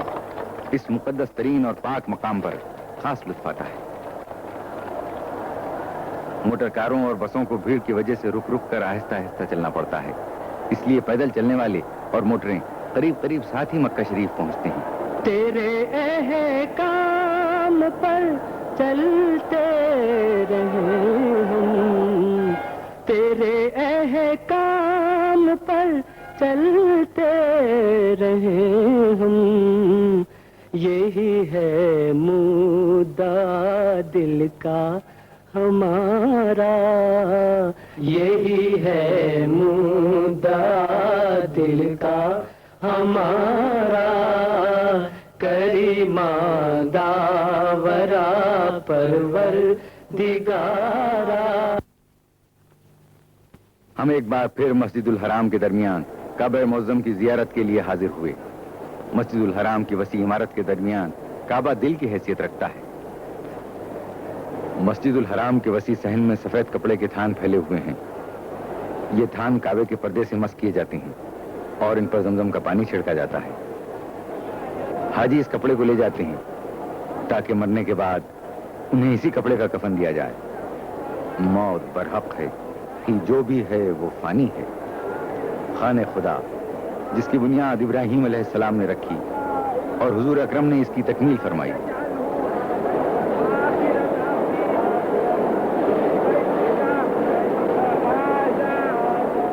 مسجد الحرام کے صحن میں بہت اعلیٰ درجے کے قیمتی سنگ مرمر کا شاندار منبر ہے جو ترکی کے عثمانی سلاطین کا بنایا ہوا ہے، اور یہ ہے مقام ابراہیم۔ کہتے ہیں کہ وہ پتھر جس پر حضرت ابراہیم خلیل اللہ نے کھڑے ہو کر اپنے ہاتھ سے کعبے کی دیوار بنائی تھی یہی موجود ہے۔ یہ حجر اسود ہے۔ حضرت محمد مصطفیٰ صلی اللہ علیہ وآلہ وسلم نے اپنے دست مبارک سے کعبے کی دیوار کے دو پایوں کے درمیان نصب کیا۔ کعبے کا غلاف سیاہ رنگ کے موٹے بنے ہوئے ریشم کا پردہ ہے جو خانہ خدا کو اپنی آغوش میں لیے ہوئے ہے۔ یہ کعبے کے اوپر سے نیچے تک چاروں طرف لپٹا ہوا ہے۔ اس میں بڑی کاریگری سے بنائی میں نہایت خوشخط قرآنی آیتیں تحریر کی گئی ہیں۔ آیتیں وہی ہیں جو اللہ تعالیٰ کی طرف سے حج کے احکام اور تمام دنیا کے مسلمانوں کو آپس میں اتحاد و اتفاق قائم کرنے کی تعلیم دیتی ہیں۔ یہ پورا پردہ ہاتھ کا بنا ہوا ہے۔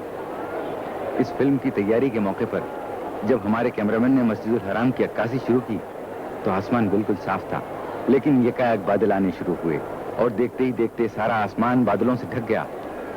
مشتاق تجلی کو بس ایک تجلی دے، بڑھ جائے طرف دل کی کچھ ایسی تسلی دے، مشتاق تجلی کو بس ایک تجلی دے۔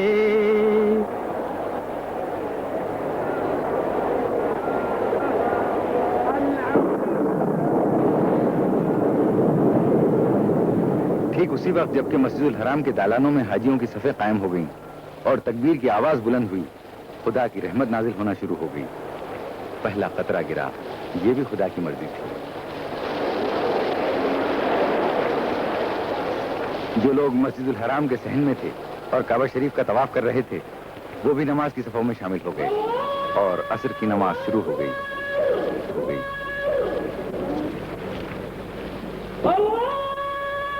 شروع کرتا ہوں اللہ کے نام سے جو بہت مہربان اور رحم کرنے والا ہے۔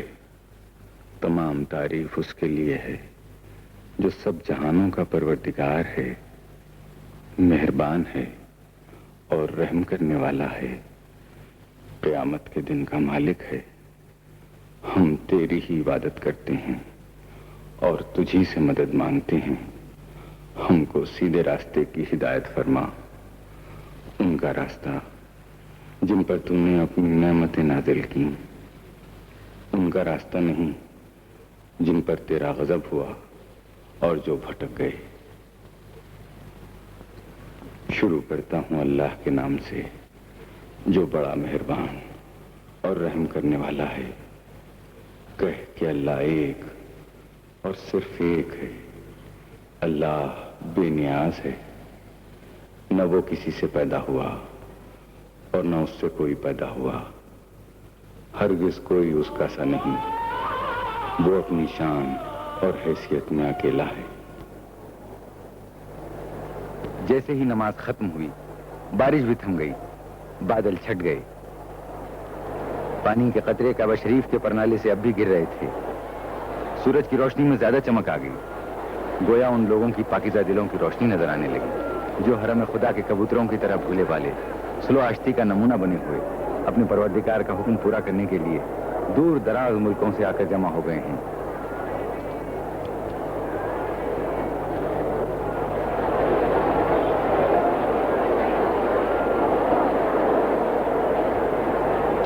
حاجی کس شوق سے کعبے کے پرنالے کے نیچے ہاتھ پھیلائے ہیں کہ خانہ خدا کی چھت پر سے بہے ہوئے پانی کا کوئی قطرہ ملے اور برکت حاصل ہو جائے۔ ایسا شاندار نظارہ شاید ہی کبھی کسی کو دیکھنا نصیب ہوتا ہے۔ یہ سعادت آسانی سے حاصل نہیں ہوتی۔ پہلی بار اس کی مفصل تصویر لے کر اس نظارے کو محفوظ کیا گیا ہے، یہ بھی خدا کی خاص رحمت ہے۔ حاجیوں کے منا سے مکہ آنے کا سلسلہ جاری ہے، ابھی تک سب لوگ مکہ نہیں پہنچ سکے ہیں، اگرچہ منا سے مکہ کا فاصلہ کچھ زیادہ نہیں، باوجود کہ سب راستے یک طرفہ کر دیے جاتے ہیں، یعنی ادھر سے ادھر آنے والوں کو راستہ ملتا ہے، ادھر سے ادھر جانا بند ہوتا ہے۔ سعودی عرب کی پولیس بھی بڑا انتظام رکھتی ہے کہ سفر میں ذرا سی بھی رکاوٹ نہ پڑے۔ گاڑیوں اور پیدل چلنے والوں کی قطاریں الگ اور قاعدے سے بنا دی جاتی ہیں، پھر بھی اتنی تعداد میں گاڑیاں اور پیدل چلنے والے ہوتے ہیں کہ آسانی سے آگے بڑھنا مشکل ہوتا ہے۔ سفر کی رفتار بہت سست رہتی ہے، بہت ممکن ہے کہ حاجیوں کا آخری دستہ آدھی رات کے بعد مکہ پہنچ سکے۔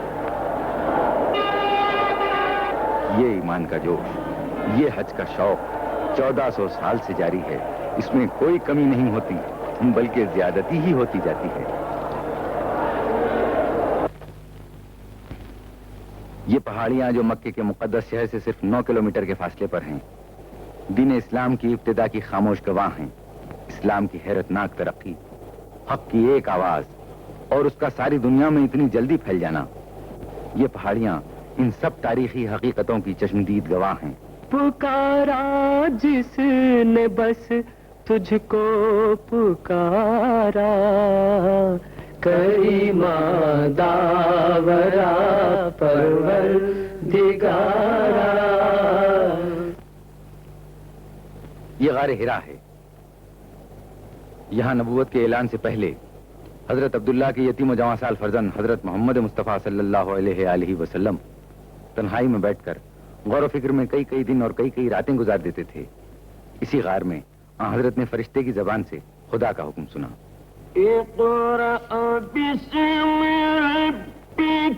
پڑھو اپنے پالنے والے کے نام سے جو سب سے عظیم ہے، جس نے سب کچھ پیدا کیا، انسان کو جمے ہوئے خون سے پیدا کر دیا. یہ نبوت کے ظاہر کر دینے کا حکم تھا. آج 1400 سال کے بعد بھی جب حاجی حج کا فریضہ ادا کرنے مکہ آتے ہیں تو اس غار کی زیارت کو بھی آتے ہیں جس کے دل میں پیغمبر اسلام کے قدموں کے نشان چھپے ہوئے ہیں اور جس کے ذروں میں اس جسم پاک کی خوشبو بسی ہوئی ہے. دل کے کانوں سے اسی وحی کی آواز سنتے ہیں. انہیں وہ نعرہ سنائی دینے لگتا ہے جس نے مردہ دلوں میں نئی زندگی کی لہر دوڑا دی تھی. غار ہرا پہاڑ میں ہے جو مکے سے قریب 5 میل کے فاصلے پر شمال میں ہے. راستہ پتھریلا اور دشوار گزار ہے.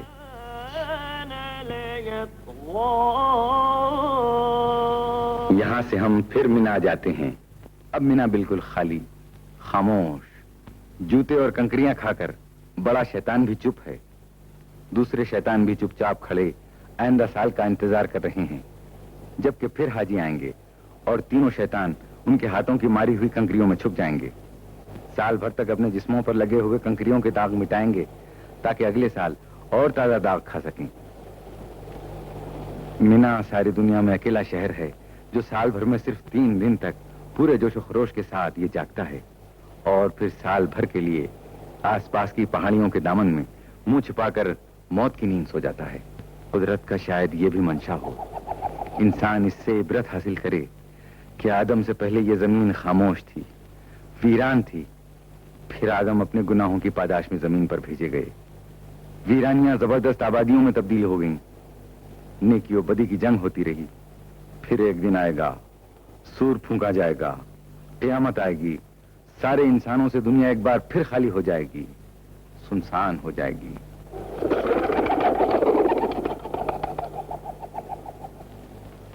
یہ کبوتر بھی کسی زندہ مقام کی طرف اڑ کر جا رہے ہیں.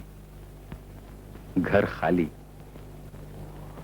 کام کرنے کی مشینیں جیسے مردہ، مساجد چپ. شاید کبھی اتفاقاً کسی راہگیر کے قدموں کی آواز سنائی دے یا پاس سے گزر کر دور ہوتی ہوئی موٹر کے انجن کی صدا سے یہ گہری اور مستقل خاموشیاں لمحہ بھر کے لیے ٹوٹ جائیں. ورنہ اب سال بھر تک یہ خاموشی مینا کی قسمت ہے. ہے سارے جہاں سے نرالا، یہ منظر ہے سارے جہاں سے نرالا. حقیقت کو دیکھے کوئی آنکھ والا. عرب اور عجم ہے سبھی ایک صف میں، نہ آقا نہ خادم نہ گورا نہ کالا. نہ آقا نہ خادم نہ گورا نہ کالا. نہ فخر امارت نہ شرم غریبی، نہیں کوئی معیار ادنا و اعلیٰ.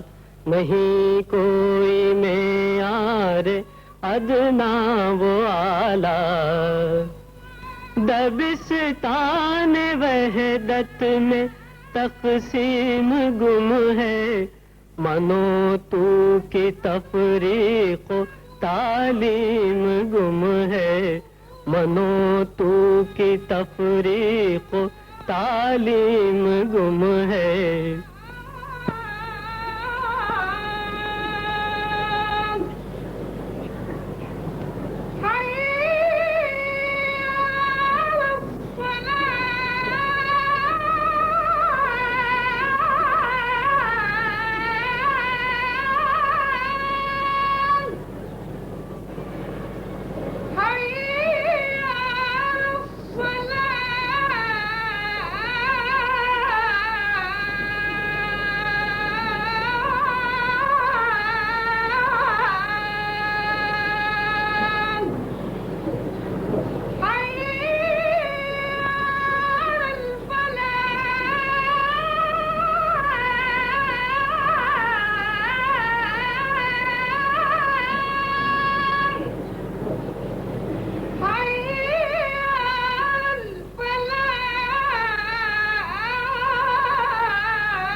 الله أكبر.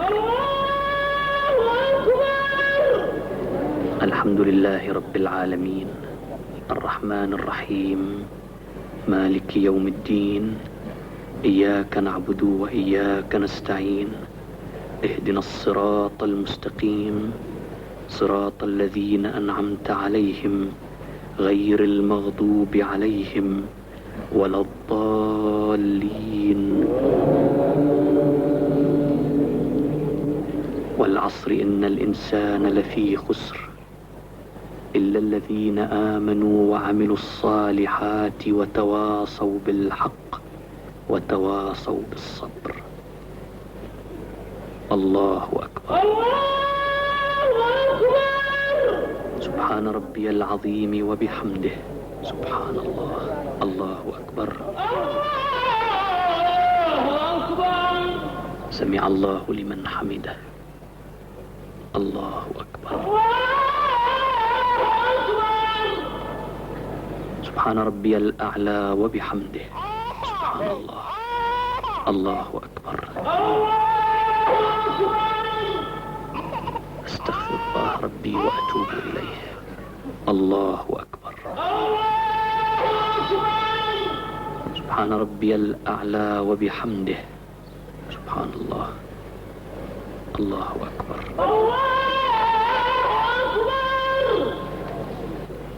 الحمد لله رب العالمين الرحمن الرحيم مالك يوم الدين إياك نعبد وإياك نستعين اهدنا الصراط المستقيم صراط الذين أنعمت عليهم غير المغضوب عليهم ولا الضالين.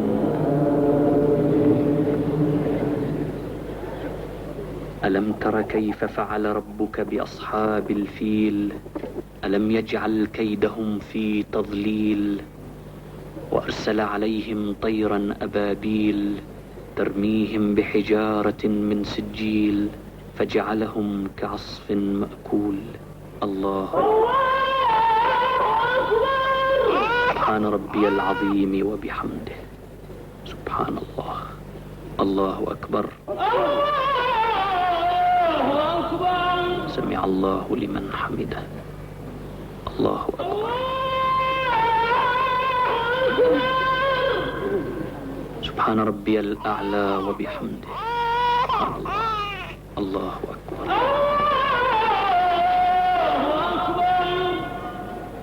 أستغفر الله ربي وأتوب إليه. الله أكبر. سبحان ربي الأعلى وبحمده سبحان الله. الله أكبر.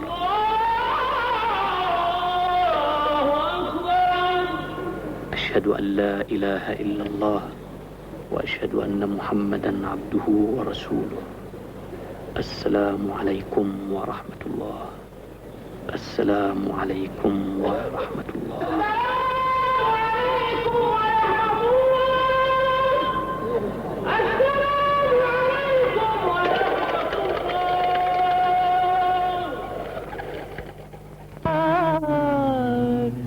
سلام علیک ودا کا رب العلا.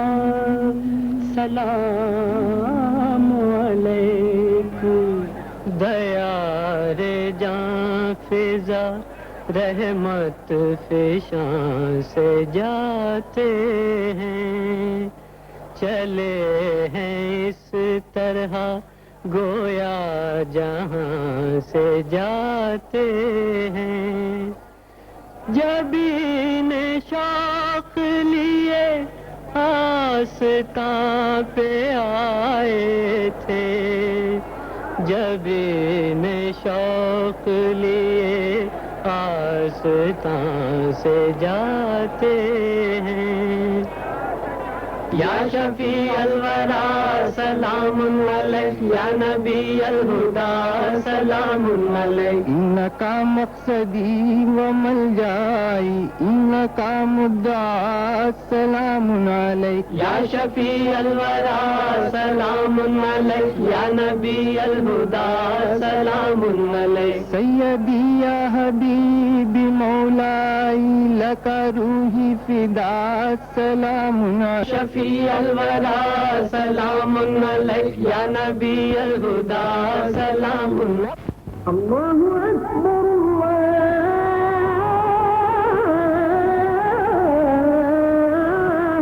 اسلامی عقیدے کے مطابق دنیا کا پہلا شہر مکہ، پہلا انسان آدم اور پہلی عمارت کعبہ ہے۔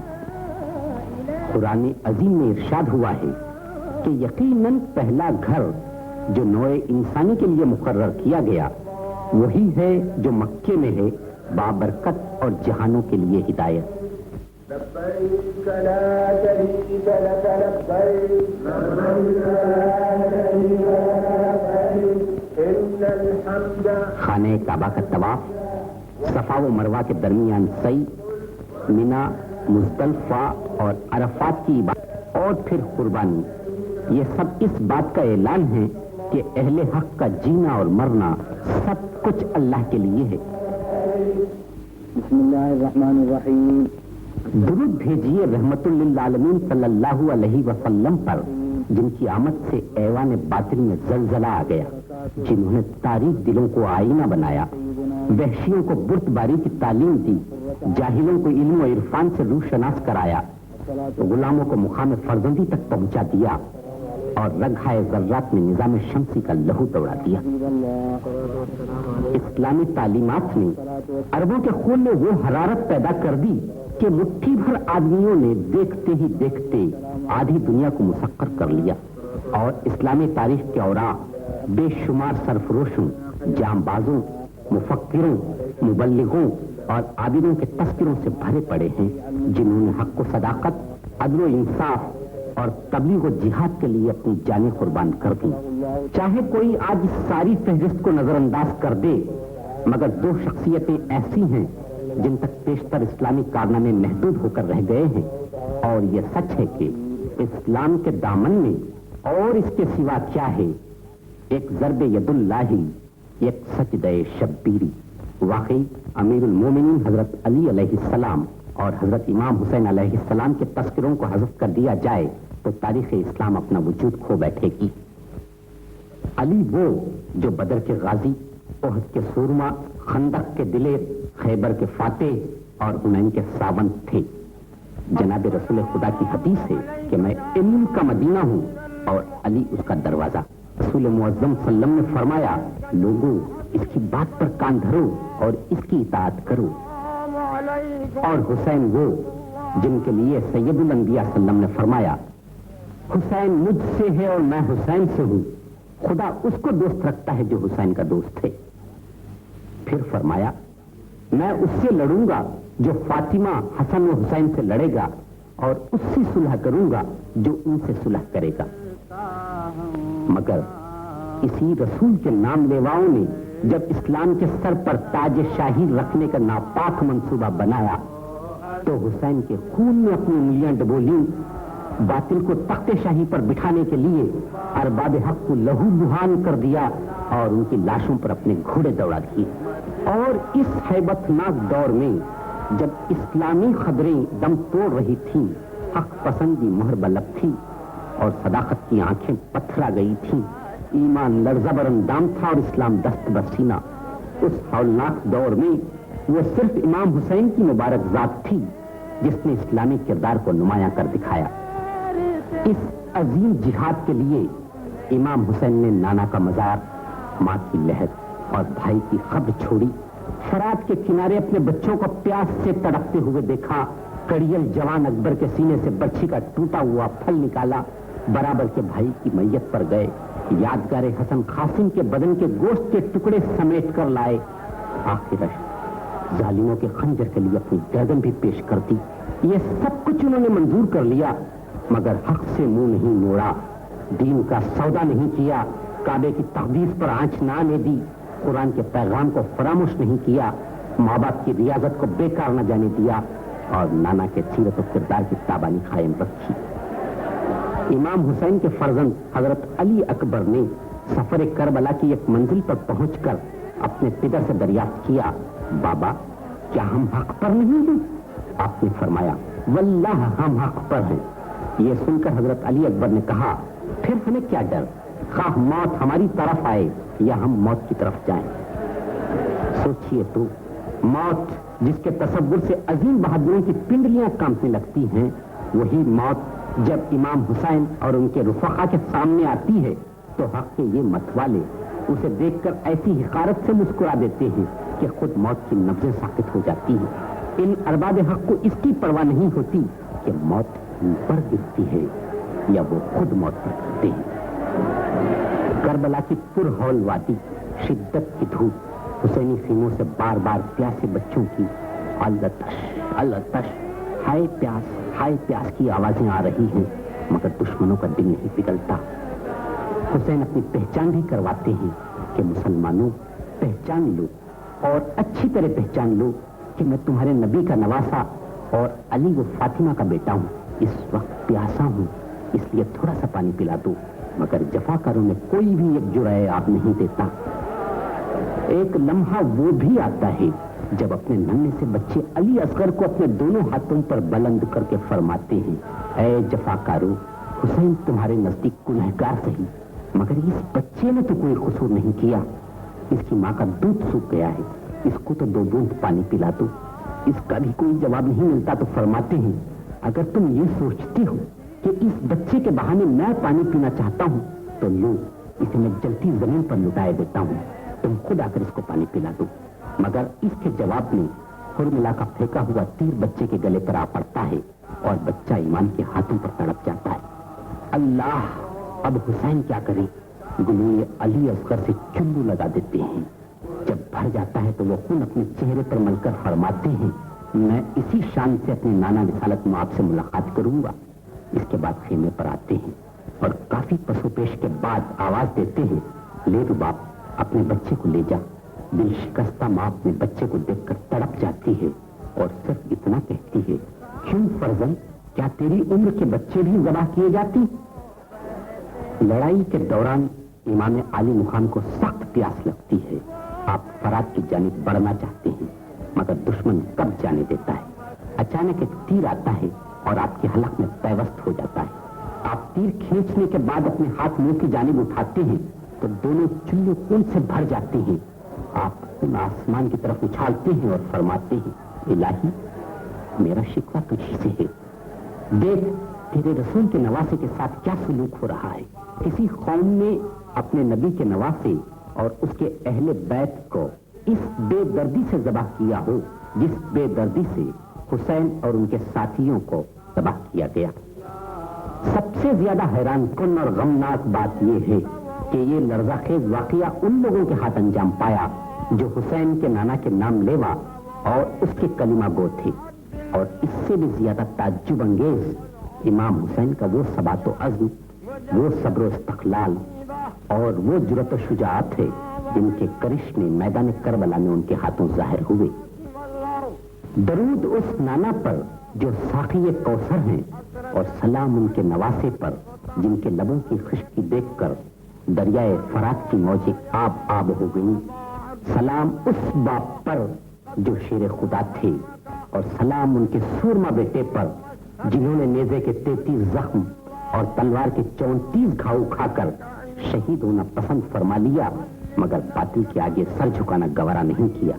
لہو میں ڈوب کے تیرا سلام کہتا ہے، تمہاری پیاس کو دریا سلام کہتا ہے، تمہیں حسین زمانہ سلام۔ اور حضرت عباس کی شجاعت کا وہ منظر کون بھولے گا کہ دونوں ہاتھ کٹ چکے ہیں مگر مشک دانتوں میں دبا ہوا ہے۔ وہ تڑپ کر کہتے ہیں کہ ہائے بچی سکینہ پیاسی ہی رہ گئی، مولا میری لاش کو خیمے میں نہ لے جائیے۔ اور سیدہ زینب کا وہ بین کون بھولے گا کہ اے محمد تجھ پر آسمان کے فرشتوں کا درود و سلام، اے دیکھ حسین ریگستان میں پڑا ہے، تیری اولاد مقتول ہے اور ہوا ان پر خاک ڈال رہی ہے، اور پھر یہ نبی زادی خیمے سے نکلی ہیں مگر کس طرح کہ سر پر چادر بھی نہیں، اور قیامت یہ کہ کوئی نیزے سے اذیت دے رہا ہے اور کوئی تعزیانہ لگا رہا ہے۔ اور پھر آنکھوں نے وہ منظر بھی دیکھا، علی کی بیٹی فاطمہ کی بہو اور عابد بیمار بندھے ہوئے ہیں، اور قیدیوں کا یہ قافلہ کربلا سے روانہ ہوا۔ زمانے کی فتنہ سازیوں کے باوجود سرچشمہ علم و عرفان جاری رہا۔ روضہ حضرت امام موسیٰ کاظم علیہ السلام اور روضہ امام محمد تقی علیہ السلام، زمانہ ان کی شدت حق پرستی کی تاب نہ لا سکا، اور ان ائمہ دین نے وقت کے ہاتھوں جام زہر پی کر حیات ابدی حاصل کر لی۔ سید المرسلین صلی اللہ علیہ وسلم نے فرمایا کہ میرے جسم کا ایک ٹکڑا عنقریب سرزمین خراسان میں دفن ہوگا۔ یہ حضرت امام رضا علیہ السلام کا روضہ اقدس جو حریم شہادت کے 8ویں مینار تھے، چونکہ بہر آن و بہر نفس حق پر قائم رہے اس لیے ان کی زندگی بھی پنپ نہ سکی اور انہیں بھی دریائے زہر سے آب حیات پینا پڑا۔ یہ روضہ ہے حضرت امام علی نقی علیہ السلام کا، اور یہ روضہ حضرت امام حسن عسکری علیہ السلام۔ سیدہ جلیلہ حضرت فاطمہ بنت امام موسیٰ کاظم علیہ السلام کا روضہ منور، یہ معظمہ خراسان جاتے ہوئے شہر قم سے گزری اور یہیں امام رضا علیہ السلام کی شہادت کی خبر سن کر انتقال فرمایا۔ انقلابات کا عظیم شہر بغداد 5ویں صدی میں، اور یہ بغداد کا جامع الشہید، شہر بصرہ کا تاریخی چوک اسد بابل اور مقام حضرت امام علی بغداد میں حضرت شیخ عبد القادر جیلانی کا روضہ مبارک، امام اعظم حضرت ابو حنیفہ کا مرقد مقدس اور حرم شریف بغداد میں۔ اب دل تھام کر نگاہ اٹھائیے، مسلم بن عقیل یہاں آرام فرما ہے، اور یہ حضرت سلمان فارسی رضی اللہ عنہ کا مزار، اور یہ روضہ پرنور ہے امام زادہ حضرت ابراہیم کا۔ ملک شام کا چپا چپا سچ پوچھیے تو بے شمار تاریخی واقعات کا آئینہ دار ہے۔ مسجد بنی امیہ، یہیں کربلا کے شہیدوں کے سر یزید لعین کے سامنے پیش کیے گئے اور اسیران اہل بیت بندھے ہوئے لائے گئے۔ سیدہ زینب کی آواز یہیں گونجی تھی کہ اے ستم گر، تو جس خدا کا نام لے رہا ہے اس کے رسول کی اولاد پر ستم توڑنے کے بعد اسے کیا منہ دکھائے گا؟ دمشق میں روضہ راس الحسین، اور یہ مقام سیدہ رقیہ۔ اب ملک شام سے ارض فلسطین کی طرف چلیے، قبلہ گاہ اول بیت المقدس۔ فلسطینی عوام اب تک اپنی مجبوری کی سیاہ رات میں اپنے زخموں کے چراغ جلاتے رہے ہیں، مگر اب تاریخ کا ہاتھ دستے قاتل کی طرف بڑھ رہا ہے اور اس کے سینے میں اسی کا خنجر پیوست کر کے تھمے گا۔ یہاں حضرت یوسف علیہ السلام آرام فرما ہے۔ لبنان کی سرزمین کو حضرت مریم علیہ السلام کی اس یادگار پر بڑا ناز ہے۔ قاتلان حسین تو اپنے عبرتناک انجام کو پہلے ہی پہنچ چکے تھے، مگر وہ وقت بھی آیا کہ بنو امیہ کی سلطنت کی اینٹ سے اینٹ بجا دی گئی۔ ان کی تباہی کی داستانی یہ اجڑے ہوئے کھنڈر، یہ ہولناک ویرانی اپنی زبان حال سے سنا رہے ہیں۔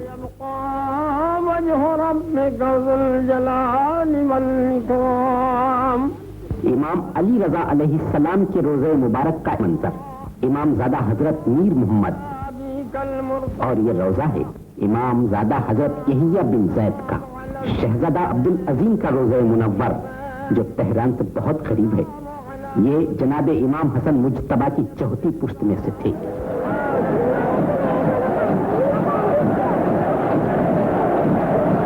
کربلا کا المناک سانحہ آج بھی ویسا ہی تازہ، اسی قدر دردانگیز اور اتنا ہی اثر پذیر ہے جیسا کہ اس روز تھا۔